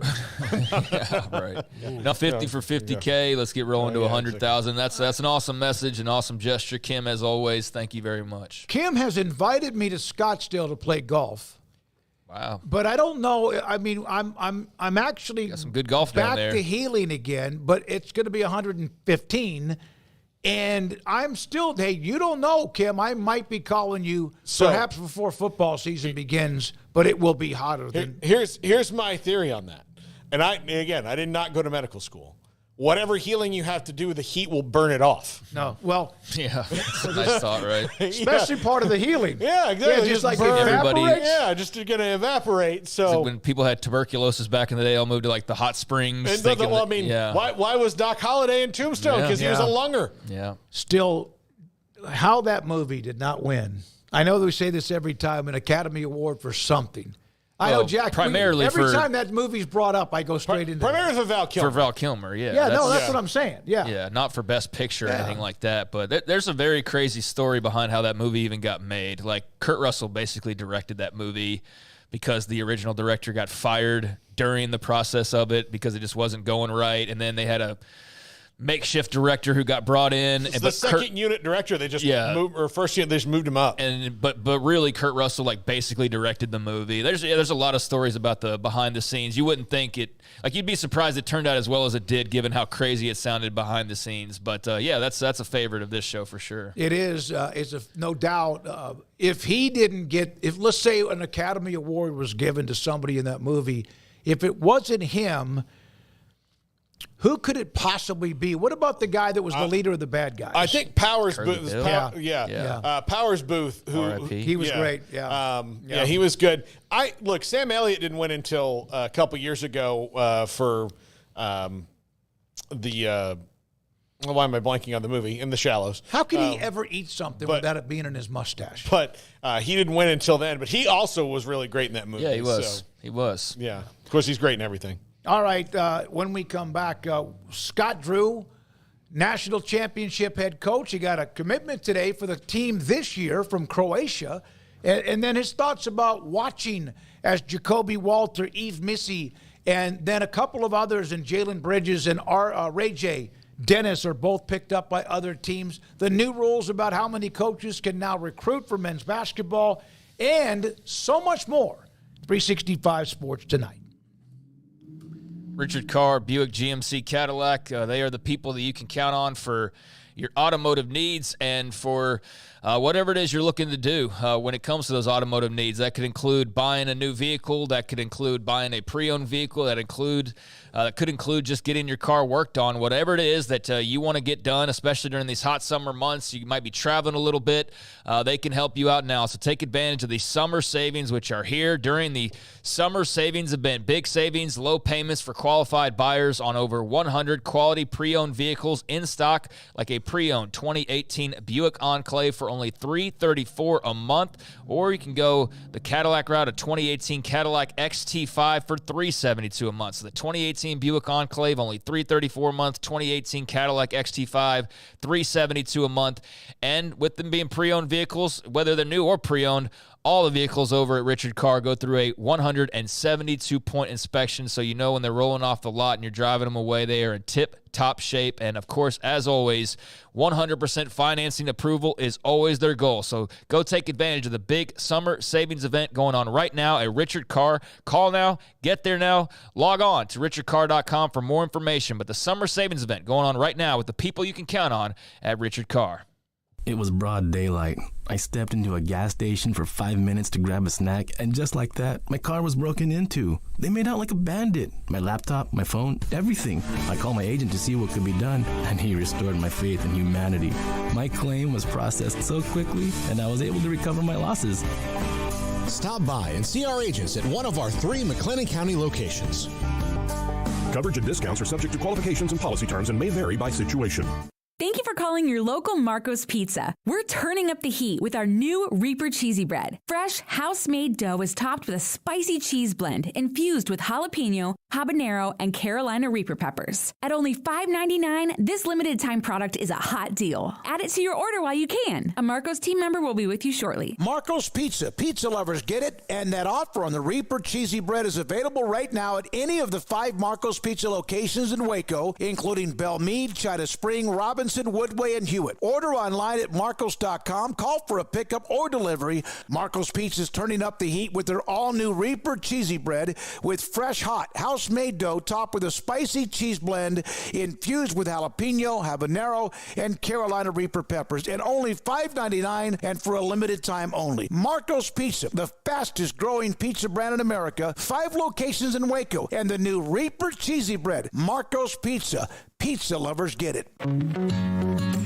Established in 2007 and independently owned, Alliance Bank Central Texas is committed to helping families and businesses meet their financial goals. From their tellers to their board of directors, they know the importance of superior service and competitive products. Customers have confidence knowing that their financial needs are in good hands. It's your bank, Alliance Bank Central Texas, with 2 Waco locations, 4721 Bosque Boulevard and 191 Archway Drive on Highway 84, and at alliancebanktexas.com. Member FDIC and equal housing lender.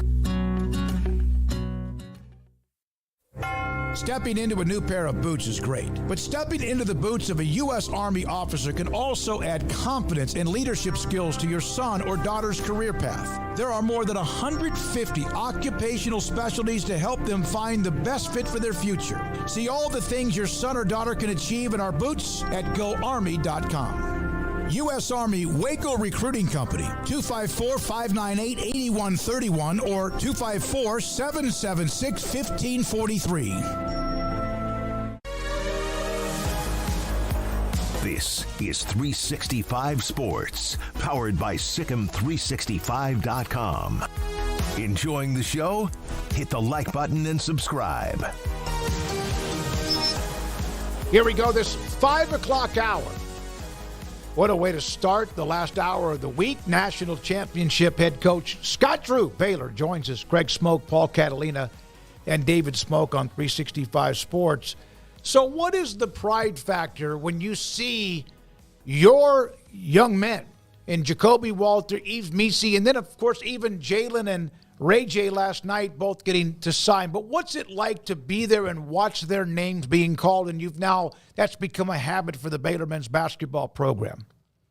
Well, we're the only program in the last 4 drafts to have a top 19 pick. So that is a great blessing and a privilege to be a part of, and obviously the players all deserve it. It's one of those nights that there's 8 billion people in this world, and you got 30 called in the first round, 30 in the second round, and now it's divided in 2 days, so it's even harder. I mean, you think about it, 8 billion to be a top 30 pick. That's tough. That's tough odds, but we had 2 of them, and it was a great night. What is the protocol for? The guys are sitting there, they're waiting to get their name called. It was a draft there was no clear what's going to go on here. Some years, that you could probably write down the top 10 in any order. This year was not that. And what was that like? How do you have to calm them down? Do they get nervous? Like, what's going on there? Well, I've been to a lot of drafts, which means we've been blessed to have a lot of great players that put the team first. I'll pull the curtain back and I'll kind of human nature. Let's say you work out for 15 teams. Out of those 15 teams, let's say it's 7 or 8 really like you. Well, really like you might be 5th on their draft board. You might be 1st on their draft board. And then let's say someone's picking at 12. Well, let's say that somebody that they thought would be the 4th pick is still there. So now you might have thought you were going 12, but they end up taking that one person that got overlooked or slid in the draft. Or let's say you thought you were going 12, and I'm just throwing out a number, like let's say 10, let's say 15. Let's say that team that really liked you, they want to now all of a sudden got posed a great trade, and now they're no longer picking there. And so, like, no matter what you think's going to happen, you never know what's going to happen. And then by human nature, this was my brother. I'll just speak from that experience. He goes 16th, an unbelievable experience, but he had worked out the night before a second time for Orlando, and they were drafting, I think, 7, 9, and 11. And, like, you're bummed you go 16 because you were hoping you were going 7, you know? What I'm saying is everybody always hopes for the best case, right? And the reality is most times it's not best case. So as you're sitting there and a team comes up and you're like, well, they really like me, and then they don't take you, then I mean, it's a long process. I mean, those guys might be there 5 hours that are there for the first round. And because after you're drafted, you have to go through interviews and pictures and everything. So my point is it's more stressful and it's not like, so you're hoping for best case. That eventually, when you get drafted, the excitement about that, walking on the stage, getting to the interviews, and God always got the perfect plan for you. But I just say that to, like, we've been at the draft where, I mean, it's really hard when you think you're going a certain spot and then they don't take you. And then you're on TV, so it's not like you can look disappointed. Yeah, right. Yeah, you're absolutely That's right. a great point. How about Davion being teammates with Jacoby Walter now? Well, and then that part of it was awesome from the standpoint. Jacoby, he's such a hard worker, such a great young man, but he got a big brother now. Mm-hmm. I mean, Davion is somebody that he can go work out with, learn from, and there is a lot of downtime. 82 games, you travel together, and that. So having guys on the team that you respect, look up to, have things in common as far as work ethic, character. I mean, that's a blessing for both of them. So I had a writer who covers the Raptors and the Davion Mitchell and what they need. And he was talking about that, the style and what he brings to the table. And he loves his, of course, that off night as a nickname too. You have players who come back, and I'm sure programs do. But, Scott, it seems like you have been able to do that from guys that played back in the early parts of when you started to coach at Baylor. That's not always the case. What's that like that they want to come back? Well, I think that's a tribute to Baylor University, the community. I mean, they like coming back, going to the restaurants. They like coming back, seeing people that are in town that they got to know, that cheered for them. And then longevity is obviously important as well because people don't come back to buildings. I mean, you come back to people, where you celebrate Christmas might be where your family is, not where your empty house is that you used to live in 20 years ago. So the fact that we've had so much carry, like Charlie Milton's been here for such a long time, most of our staff has, that it makes it easier for them to come back. Hopefully. Yeah, no, absolutely. Scott Drew, the head coach at Baylor, with us on 365 Sports. Scott, obviously, there's been a lot of things in college athletics that have changed over the summer. Revenue sharing's on the way. I saw an interview with Jerome a couple weeks ago where he said that now that you can kind of just say a number or negotiate kind of out in the open, it's made things a little easier recruiting-wise. Do you agree with that? Or, I mean, obviously it's always going to be hard, but now that you know that you can, all right, this is what it is, so we can just kind of move ahead. Well, I think we're all still trying to figure things out because things change each and every year, it seems like. But the more transparent, the more open and honest conversations can be, because at the end of the day, it'd just be like, like when Smoke gets people coming after him, which happen all the time. And he's like, I'm not leaving unless it's $10 million. Like, if that could just come out up front. So, like, no, they're only paying $5 million. Smoke's not going. You know what I mean? Like, so at the end of the day, you want to know what good business both parties benefit. You got to know what people are expecting, and that's part of a coach's job to figure out who fits program wise and what their expectations are, and can you meet those expectations, not just from an NIL standpoint, but team chemistry wise. Their desires and dreams as far as roles and NBA aspirations. By the way, can you negotiate my next contract, please? I got you. We'll start with $20 million. Okay. My bad. I won't take 10 again. Coach, the Big 12 conference schedules came out. Obviously, it's another year with a new look league, men's and women's side. For you, do programs get more of a heads up, or are you seeing that just like everybody else out in the general public is seeing that? And then just traditionally, how do you sort of start to digest that information? Do you kind of sit there and look through it all, or how does that process go for you? Just for me, I first look at, do we play K-State and Texas Tech once or twice? And hopefully it's once. And then after that, you look and see who you play twice, and then where you play the people once. And then once you get done, I think every coach feels the exact same way. And that is, man, we got ripped off. This schedule's too hard, or we got the hardest schedule. And it's kind of like the NCAA tournament. Everybody gets their bracket come out, and they're like, we got the hardest bracket, you know? And that's and with the Big 12, I don't spend a lot of time other than that first look at it, because at the end of the day, no matter who you have, it's going to be extremely hard to win any game. And you know they're all going to be a challenge, because when you play in the best conference, that's what you get night in and night out. I think that it was earlier this week, the decision about the Maui Invitational, but now the Vegas NIL tournament. What goes into that decision, obviously, with the NIL? And you did that when you played, Michigan State up north. But your thoughts about the tournament in Vegas and that decision?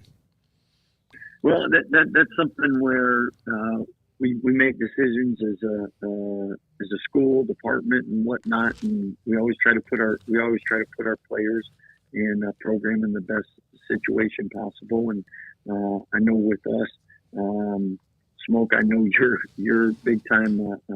You always get comped, don't you, at the MGM for your big gambling? No, Bellagio. Yeah, Bellagio. It is, my bad. But what I do know is we've been successful in Vegas too. We've won tournaments in Vegas. Everybody likes going to Vegas. So wherever we play in our MTs, it's always going to be extremely competitive, because we want to play the best, and people normally want to have the best in them. Do you think that all of the tournaments will now start maybe copying that model, though, as far as NIL and all that?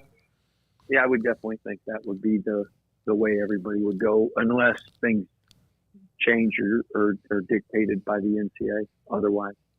Coach, you have a new addition to the roster, and it was officially announced by the website, so I believe you can talk about it, right? In Marino Dubravcic, and please excuse me if I'm not pronouncing that name correctly, but a young man from Croatia that was put out there earlier today. So can you just talk about that addition and the young man and just kind of what all that means? Yeah, excited about Marino. And one thing with international recruiting, things don't ever happen in a week or 2 weeks. Those are month, 2 months, 3 month processes to get the NCAA paperwork necessary to make sure academically and then eligibility-wise they're cleared to play. So this has been something that's been in the works for quite some time. But as you know, it's always great to have young bigs in the program learning and developing and getting better, and that's something that we've been blessed to have, and that prepares our guys for games, and it prepares bringing international players. Usually they have great skill set, and then they get to the States and improve the physicality and aggressiveness and that going against the athleticism we have in the States. And so everybody benefits.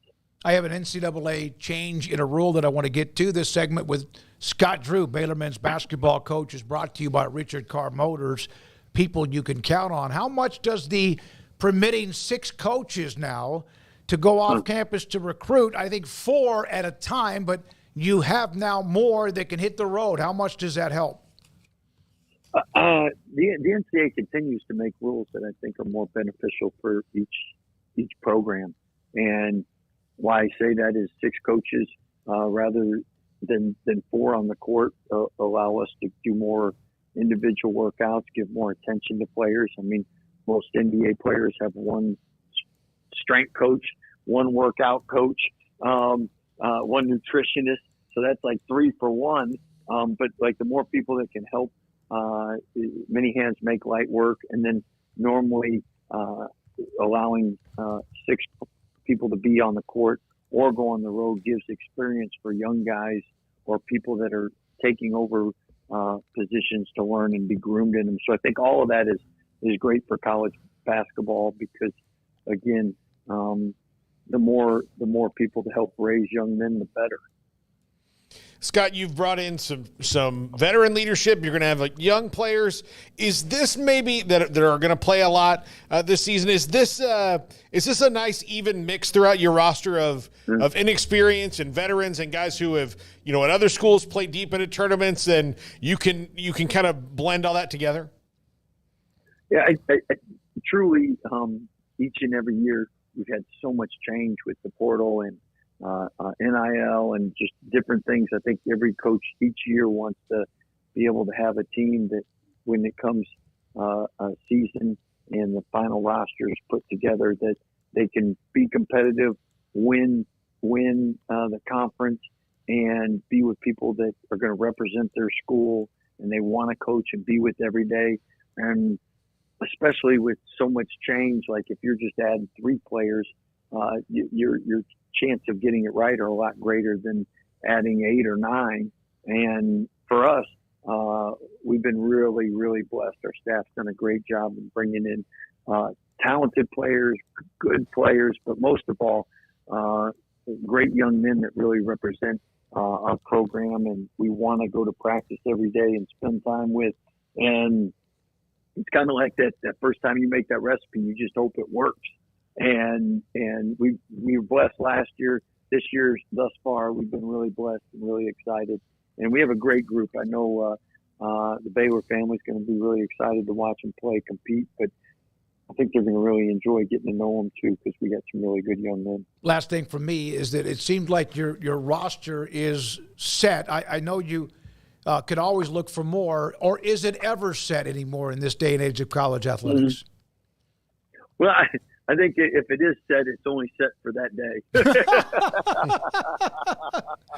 Oh my goodness! But again, that's the beauty of it. I mean, if you can finish when your roster is done and you genuinely appreciate and like the players you have, and they have a chance to win conference or win the last game.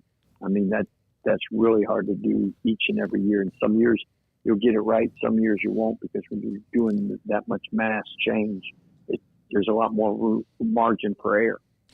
By the way, everybody here, all of us, our thoughts and prayers continue to be with the family, with the loss of your mother. I know that had to be something you and I kind of traded some text messages back and forth. First time someone that close, of course, that you've had experience with that, and your prayers for your dad and everybody else, you and the Drew family. Well, very kind of you to say, and our family really appreciated those that reached out. And I think we all can identify losing loved ones is never easy. I was blessed to have 80 great years with my mom, and I know where she's at. She's making sure that God's keeping them officials on point up there for us. Thank you very much. I know she is. Scott Drew, who mother did a great job raising her sons, and we appreciate your time. Have a great weekend. Have a great rest of your summer. Scott Drew, after watching Jacoby Walter, East Missy, and then, of course, Ray J and Jalen both picked up as well right after the draft was over, after the second round yesterday afternoon. This is 365 Sports. Cars priced right, both day and night.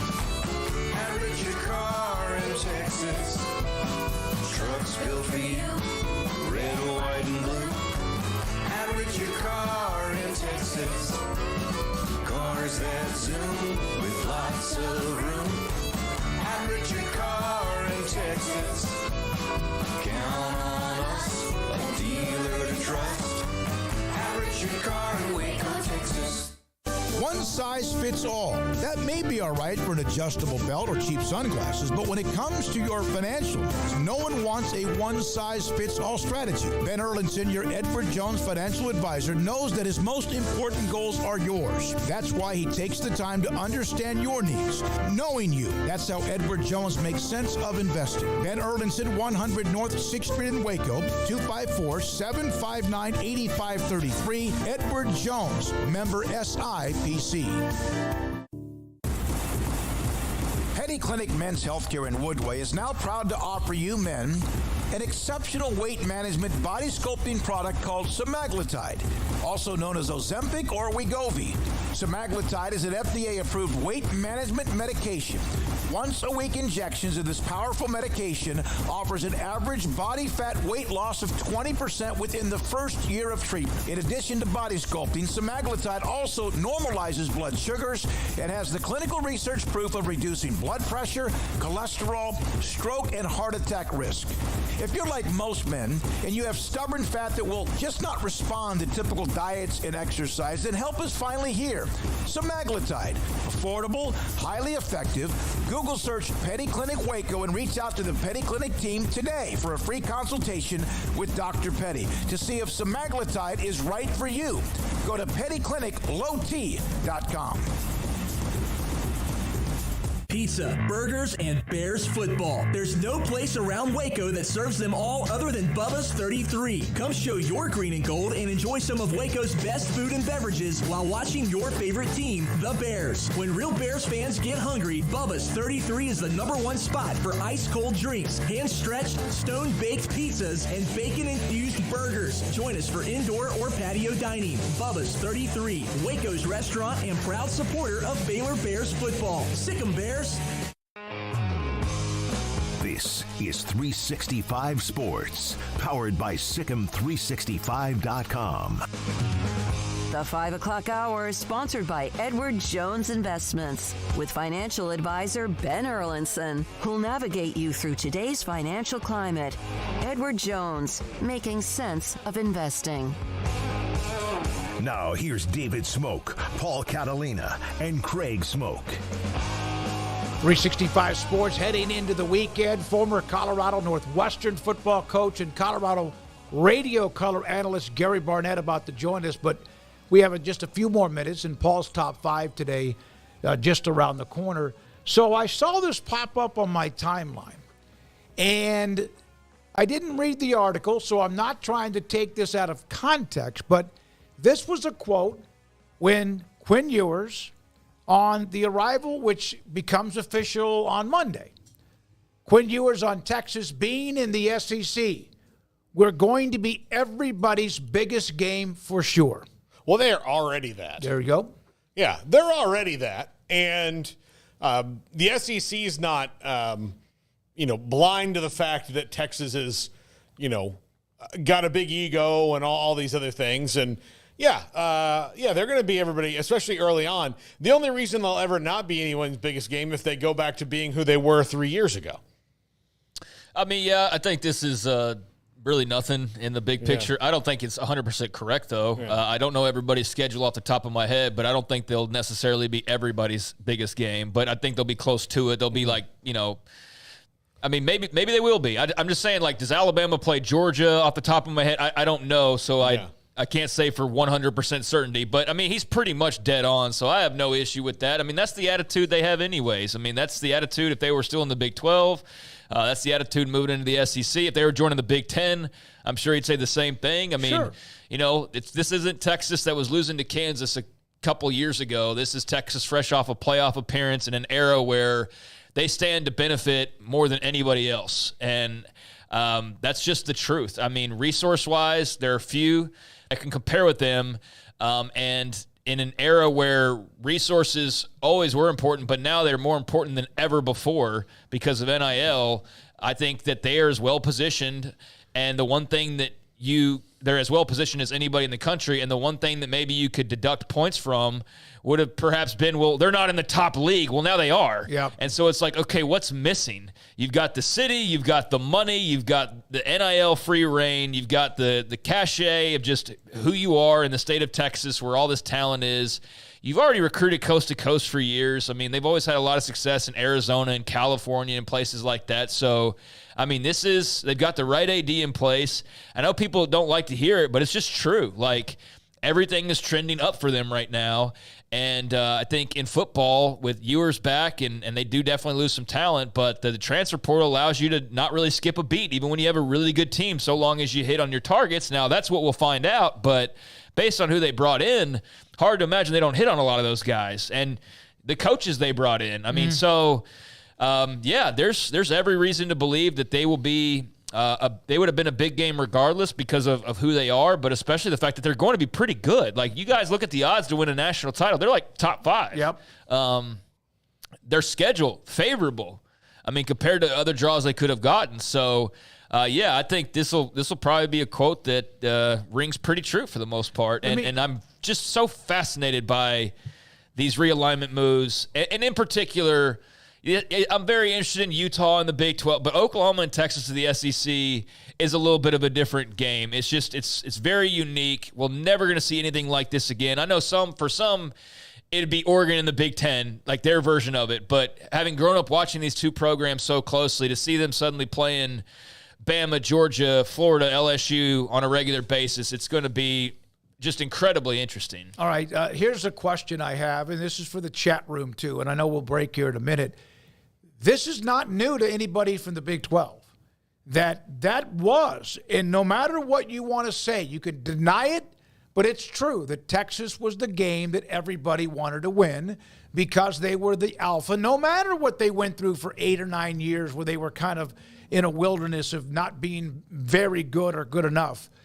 But this may be something that will be interesting to see how the SEC reacts to it, because what's the biggest game for Florida State, Paul? Georgia? Florida State? For Florida or Florida State? Florida. For Florida, you said Florida State. You said Florida State. Yeah. No, it's Georgia it's Georgia for sure. Yeah. Tennessee. Georgia. Alabama. Yeah. And I'm not saying this, hey, they're really good. And people now know they're on their way in. But these are the kind of comments that used to wear on people a little bit within the Big 12. They're either everybody's biggest game or the second biggest, more than likely. Yeah. I mean, if you want to get into the semantics of it, like Craig said, I'm going to make the argument that they are the 6th biggest game for Florida. For Florida? Yeah, I mean, they've got Tennessee, they've got Miami, they've got Georgia, Miami, Florida State, LSU, and Tennessee. Yeah. There's been some heat between LSU and Florida. That's a good point. That's literally every single rival that they have in 1 year. I mean, and on top of that, Texas. If you want to take him literally, there's an argument against it. But I think we kind of know where he's coming from. And like we said, if you want to get super into it, then he's not totally correct. And especially now with Jack's example, he's definitely not correct. But do they play Florida this year? Yeah, they do. They do. Okay. They absolutely do. I checked that. They do in November. Never mind. That rings true here with Florida as well. So I mean, that's a great example, Jack. So that's not technically the case, but we know where he's coming from. And to your point, I do think, as we've said, of just with these two teams walking in, it's you're not looking down at everybody in the room anymore, where it's just y'all two looking eye to eye, and you look down on everybody for the last decade plus. This is like when Nebraska was still in the league and A&M and Missouri, but times 2.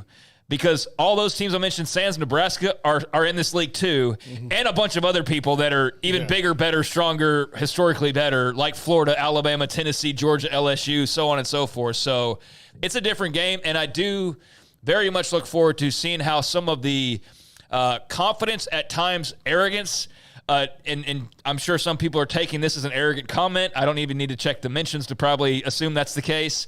Then how that's treated, the back and forth, the newness of all that, when you don't have people who you can bully as easily, is going to be a lot of fun to see. It feels like the next version of "We're back." Yeah. College football, one of the first responses, comments about to be a war zone. Hey, man, you're not Alabama, little bro, although they did beat Oklahoma. And then they're considered a preseason national title contender. Circle them on your schedule. Another quote from that, and then we break. It's definitely a different level when he talked about entering the SEC. I've always wanted to play in the SEC. I know we're all excited to be a part of the conference like that. Football definitely means a lot for that conference. We're going into it full speed. We want to win the SEC championship, accomplish what we were so close to accomplishing a year ago. I know that we have a team that's much more capable of doing that, much more capable. And, of course, he's at the Passing Academy, the Manning Passing Academy, with a bunch of other great quarterbacks from around the country. Including his backup, who's more Arch. popular than him, Yeah. probably social media-wise at least. And, yeah, that's another storyline surrounding them that's very interesting as well. That is a great storyline. Now, when we come back, former Colorado Northwestern football coach, now a part of the Colorado radio broadcast team, Gary Barnett, next on 365 Sports. Automatic Chef Canteen is a full-service micro-market vending and office coffee provider with state-of-the-art vending equipment, a wide variety of products, and offering custom-fitted micro-market vending office coffee solutions for your employee break room. You want a full break room solution and a workplace oasis? Well, Automatic Chef Canteen, locally owned and operated for over 50 years in Central Texas, also includes in-house mechanics on call 24/7 for fast, reliable service and maintenance. Automatic Chef Canteen, 6900 Imperial Drive in Waco, or online at automaticchefcanteen.com. Our good friend Brad Boozer, Boozer's Jewelers here at 365 Sports. Now, Brad, people who watch and listen to our show know I'm a double-time customer for you, engagement ring and wedding band, and you guys do that great, but that's not all you do at Boozer's Jewelers. Absolutely, and I always like to say, it's a new year. It's a great way to start the year out. Go through your old jewelry. Go through your wife's jewelry box. Go through anything you're maybe not wearing, something that's broken, something that you're not using. We do a massive amount of custom work. We can take your old jewelry, old diamonds, old watches, and we can convert it into something special for you and make a one-of-a-kind piece of jewelry. And if that's not something you're interested in, a great thing is we can turn that into cash. So we buy gold, we buy diamonds, we'll buy Rolex watches, any kind of heirloom jewelry, anything that's maybe passed down to you.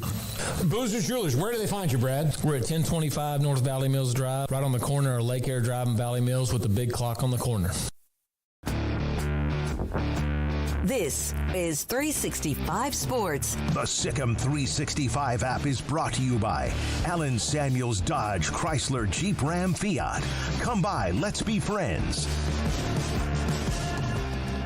We will hear from Gary Barnett in just a moment. Again, thank you very much. As we mentioned at the start of the show, we started this show on April 6th of 2020. Here we are 4+ years later. We have reached the 50,000 subscriber list and numbers, and we appreciate every one of you that are a part of this show whenever you are. And it's because of great content, also interviews, topics, discussion, opinions, and also much more. And that's just the chat room. That doesn't include what we do on this show on an everyday basis. So we appreciate, again, all of you who have been a part of this and the super chats from earlier today. On Monday, we start right back up and have next week. I think we've given you this a little bit of a heads up. Next week we'll be on live Monday, Tuesday, Wednesday, off on the 4th, and then we're going to have like a Big 12 type of potpourri of segments on Friday, and then next thing you know, we'll be live from Vegas and Big 12 Media Days. We're now joined by Gary Barnett, former Colorado Northwestern football coach, a part of Colorado radio broadcast with Craig Smoke and Paul Catalina, and I'm David Smoke. Coach, thank you so very much for being a part of the show. When you look at year 2 with Dion, what do you see as a former coach, or what you think is possible? David, when you're looking at Dion, it's not like looking at anybody else. And so it's really hard. I mean, those of us inside the program, and I say inside, I'm just barely in. We've got so many new faces and so many new guys. I went to an event the other night for 40 CU players at the event. There was one in last year's team. So it's really hard to tell. His use of the transfer portal is legendary. He's been very active. So it's really hard to tell. But you go and you look, and you've got a quarterback, the quality of Shedeur Sanders. You've got the receivers that most of which they have back from last year.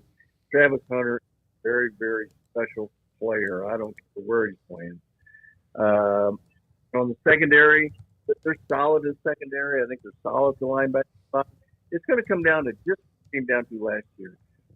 Can you run the football with your offensive line and your running backs, and can you stop the run in the interior defensive line? And those are all brand new guys, every one of them. So it's really hard to predict right now. And of course, you can imagine how many times I get asked too. And I don't ever know until I start going to practice in August and get a feel for what kind of competition is there for each drill. You know, what kind of camaraderie and leadership is displayed during the fall camp. So it's really hard for me to say, but I do know that if you got a quarterback and receivers and the secondary they have, you've got a chance. As someone who coached for a long, long time, when you strip away, and like you said, you've never seen anything like Deion before, and he's genuinely the first celebrity coach who was well famous before he did any kind of coaching, like that in college football especially.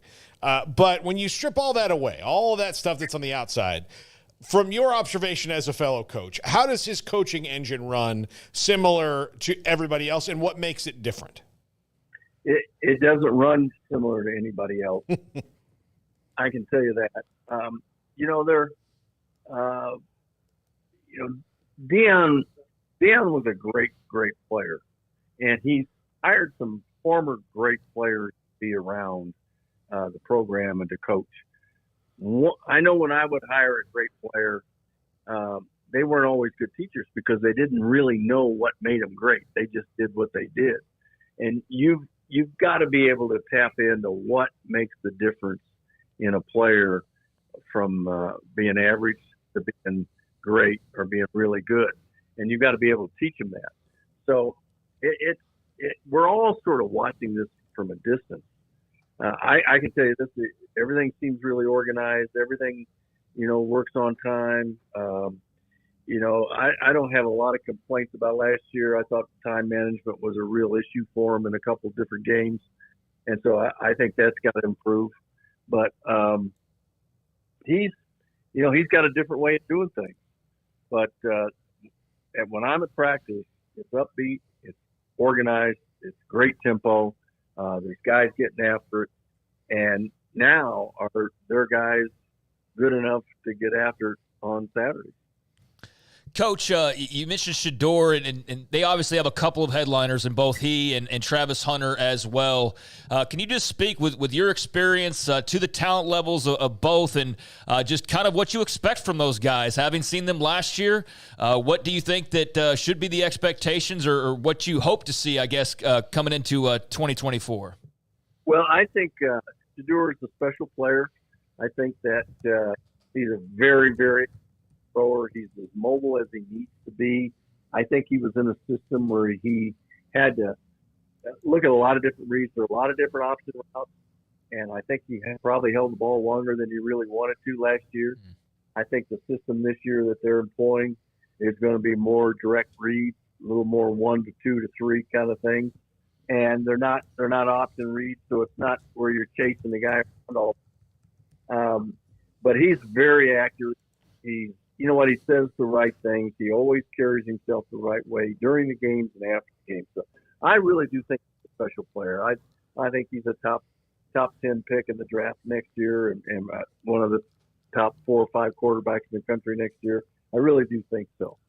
Travis Hunter is the most special player I've ever seen. I have never seen an athlete that is more skilled and more competitive than Travis Hunter. If you would go to practice and watch the way he practices, and he goes both ways in practice. He never gets tired. He never wants out of a game. He wants to be in the middle of everything. His ability to catch the ball is incredible. And defensively, he had 2 interceptions last year in man coverage, and they weren't thrown to his man. They were thrown to somebody else that he just instinctually reacted to and was able to make the play. So I don't think I've ever seen anybody at the talent level that Travis Hunter is. Now, are they going to play him as much next year? I don't know. Would I play him? I probably would. I mean, you got a guy like that, what the heck? I mean, he's the best player on the field, so why not have him be one of the best 11 when you're on offense and one of the best 11 when you're on defense? So he does not have any problem with that. He loves it. In fact, he really relishes playing both ways. Coach, that in the NFL, it seems like you have to have a star quarterback. Sometimes we've seen teams win without one. In college football, do you need an alpha at quarterback to win a championship? I think you do anymore. I think because offenses are so quarterback-oriented. 20 years ago, 2001, we were third ranked in the country. We didn't have an alpha quarterback. We had a bunch of alpha guys running the football, and we had some guys receiving the ball and playing defense. But it's all changed now. The spread's changed all that. Your quarterback is so important to your offense. And it's happened. You can see NFL now. It's the same way. If you don't have a quarterback in the NFL, you got no chance. And so it's I definitely think you need an alpha there at the quarterback spot in college football these days. Who was your quarterback in 2001? Craig Oaks, wasn't it? Well, Craig started, but Bobby Pesavento ended the year, the last 8 games, and was in a bowl game. So, and Bobby was one of my best friends today. He was a good player, but we had a lot of players around him, and he knew that, and that's the way he played the game. What does Pat Shurmur bring differently to the offense this year now as the full-time offensive coordinator? Well, it's a pro-style attack, and it's going to be a little more conservative. It's going to be I don't know if you call it a pro-style attack more conservative, but the system we were in last year really relied on you being able to run the football, and we could not run the football. So we could not play complementary football. When our guy with Kent State came in, they ran the ball really effectively at Kent State, and that allowed them to do all the things they did. But we couldn't do that. We couldn't do it for 2 reasons. Well, really, yeah, we had a back issue, but I don't think it was that severe. We had more of an offensive line problem last year. And hopefully some of that's resolved. After watching spring practice, and some of that is resolved, I think. But in this league, in this game, this level, you better play good up front, both sides of the ball, or you're not going to – it's going to be tough to be a champion. Coach, you won 4 Big 12 North Division titles as the head coach of Colorado, also the 2001 Big 12 championship, an incredible victory over Texas in a great game. 2-time Big 12 Conference Coach of the Year. What's old is new again, I guess, with Colorado in the Big 12 after that stint in the Pac, and we know what happened there. Just your thoughts on the Buffs being back in the Big 12. Not the same one they left, mind you, as all conferences look a little bit different, but your thoughts on just being back with some of the teams they used to play against on a regular basis? Well, I played the Big 8, coached in the Big 8, and then we became the Big 12, and so I'm a lot more at home in Lawrence, Kansas, and Manhattan, Kansas, and Ames, Iowa, and Stillwater, and those places, and so it's a pretty easy move for me back, and I love it because all those are such football towns. You go to the West Coast, and it's a completely different environment. But going back to these places that are just solid, Midwestern, Waco, football schools and football communities, that's really cool. And every weekend's really cool going to those places. And I love my experience, all my experiences in the Big 8, Big 12, and now back to the Big 12. And I think we're all looking forward to it. Gary, I mentioned this, and I by no means, I don't know how to split it, and I'm not asking you to, and I'm not asking myself to, but as far as the greatest rebuilding jobs in college football history, what you did at Northwestern, considering who they were, and getting to a Rose Bowl, which you said get to Pasadena when you first took the job, and what Bill Snyder did at Kansas State, as you as an old Big 8 guy, would you agree? Yeah, I would agree. I'm Bill Snyder was the guy that I probably looked up to as much as anything, and what he did at Kansas State, and we all, back to my playing days and early coaching days in the Big 8. I mean, Kansas State was it was a problem. They just couldn't do it. But what's happened since Bill Snyder? And really, I remember playing them in 1991 In 1990, we ran all over them. In 91, it was a really hard game. And I said to other guys before I had to go to Northwestern, I said, this is never going to be the same playing Kansas State. And Bill Snyder just absolutely proved that to be true, as have the coaches after him. Chris Kleiman has just taken that step as well.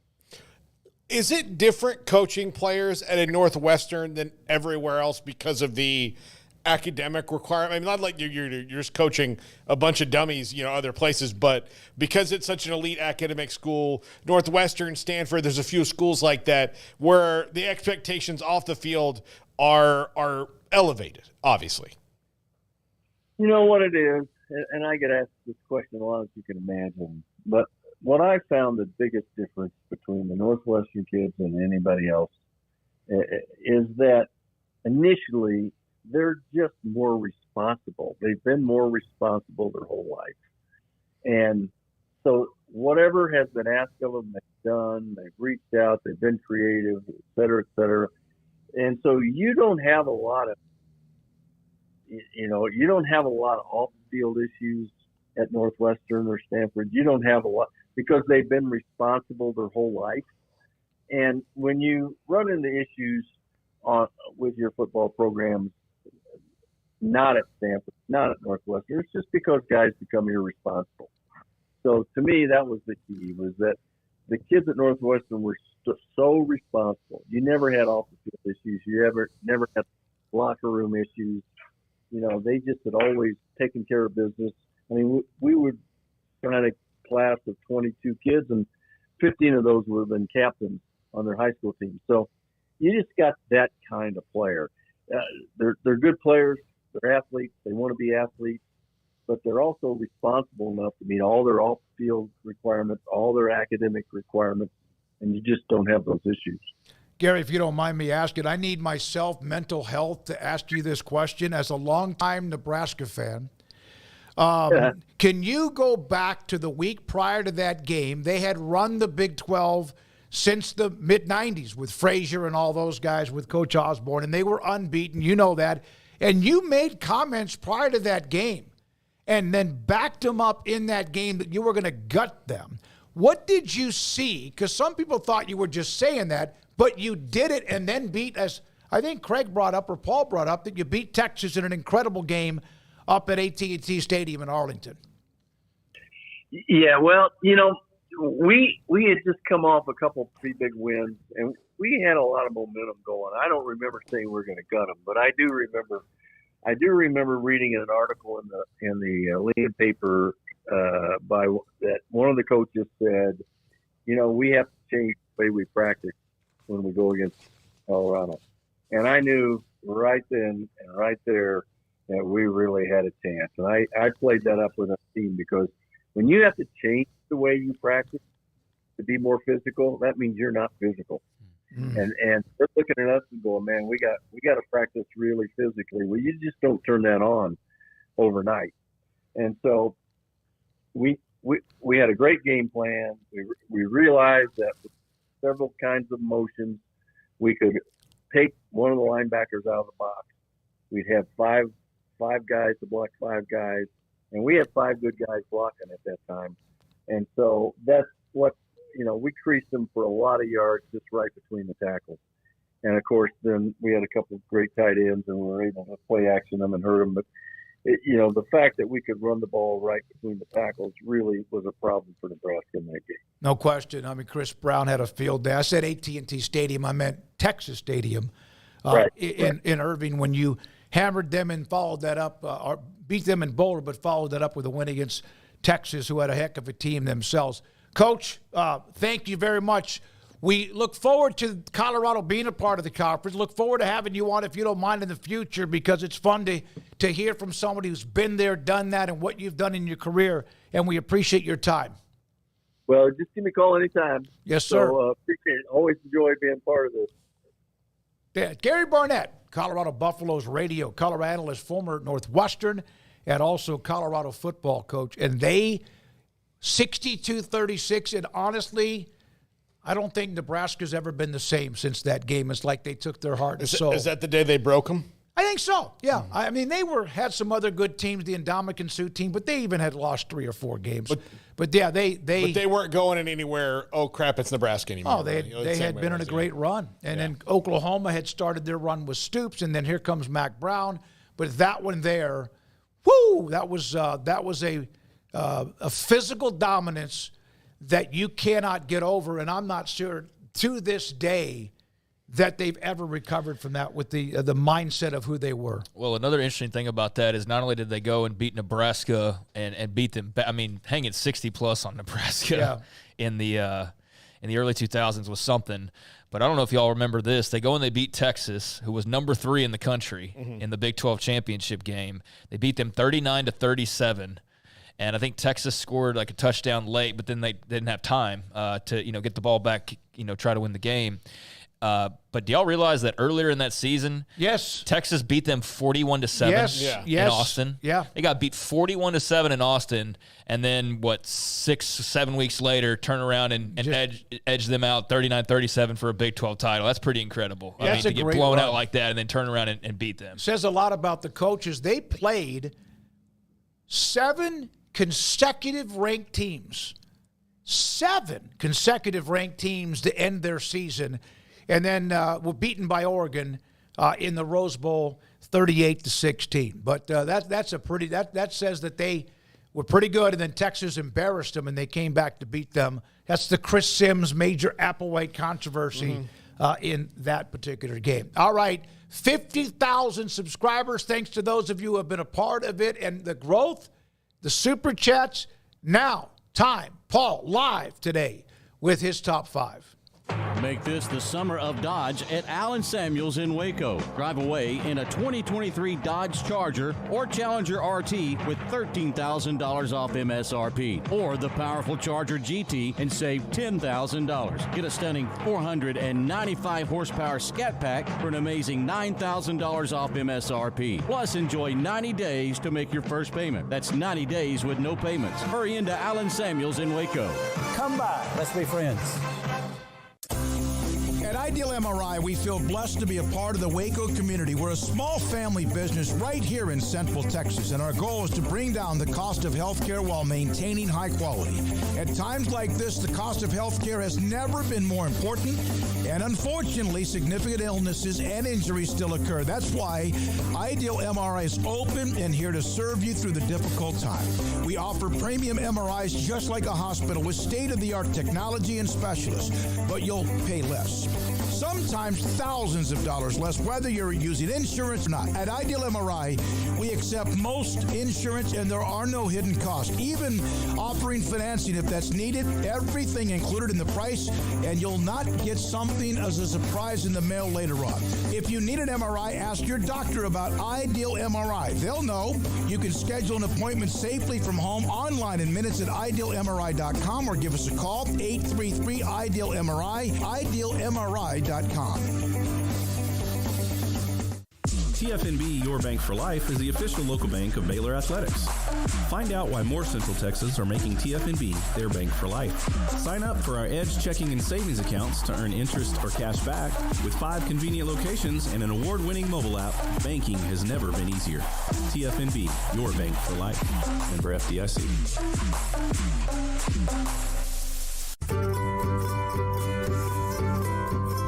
You want to know why Stonewood Dental is so successful? Listen to what happy customers have to say. Pleasant. It's different than any other dentist office. I really feel like they care. And it's not that you're here for 2 hours waiting on someone to take care of you. It's quick and easy, and I bring my kids, and my kids love being here too. They really love the treasure box. Staff is really nice and accommodating, real friendly. You feel more like home. It's not sterile looking. Everybody has their own personalized rooms with decorations and decor, and they'll even have a blanket for you when it's cold. I've recommended people to actually come here, and they are patients now. I really love it here. It feels like family. Learn more, stonewood-dental.com.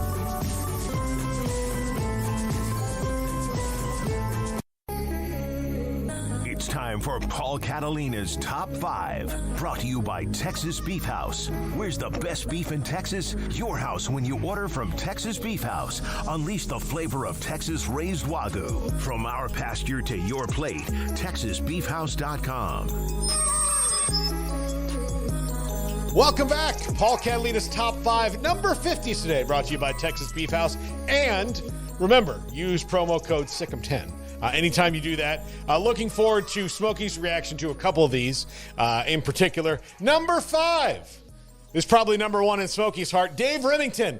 Dude's got a trophy named after him because he was the best offensive lineman maybe in the history of college football. He was that good. That's not hyperbole. He was the perfect Nebraska offensive lineman. Look at that old school face mask. You got to love it. But as far as college football goes, when I looked up number 50s, it was down to him and Dick Butkus. But Dick Butkus is maybe more remembered as number 51 for the Bears. So both have an award named after him. Yes, both have an award named after him. So I went with Dave Remington because most people think of Dick Butkus as 51. So I went with Dave Remington here. Smokey, your thoughts on the great Dave Remington? 3-year starter for an offensive line that was turning out fifth-year players, the red shirt program that they had on the offensive line, and God help them with their weight program with Epley.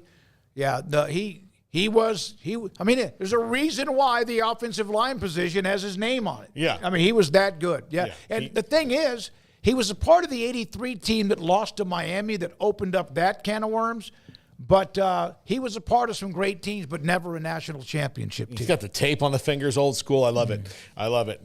There was no GIF of him, by the way. He's too old of a player to have a GIF on there, or GIF, whatever you want to say, depending on what part of the country you're from. Number 4, Ralph Sampson, Houston Rockets. He wore number 52 in college, but he wore number 50 with the Rockets and was one of the most exciting players in the NBA, was there for the early run there with Hakeem Olajuwon, especially. But, I mean, come on, look at this. Look at that dunk. Whoop-bam! Yep. Right there with Ralph Sampson. Smokey, more from your era than mine or Craig's. But lost to Chaminade Madonna. No, it was to, what was the name of the school in Hawaii that beat them?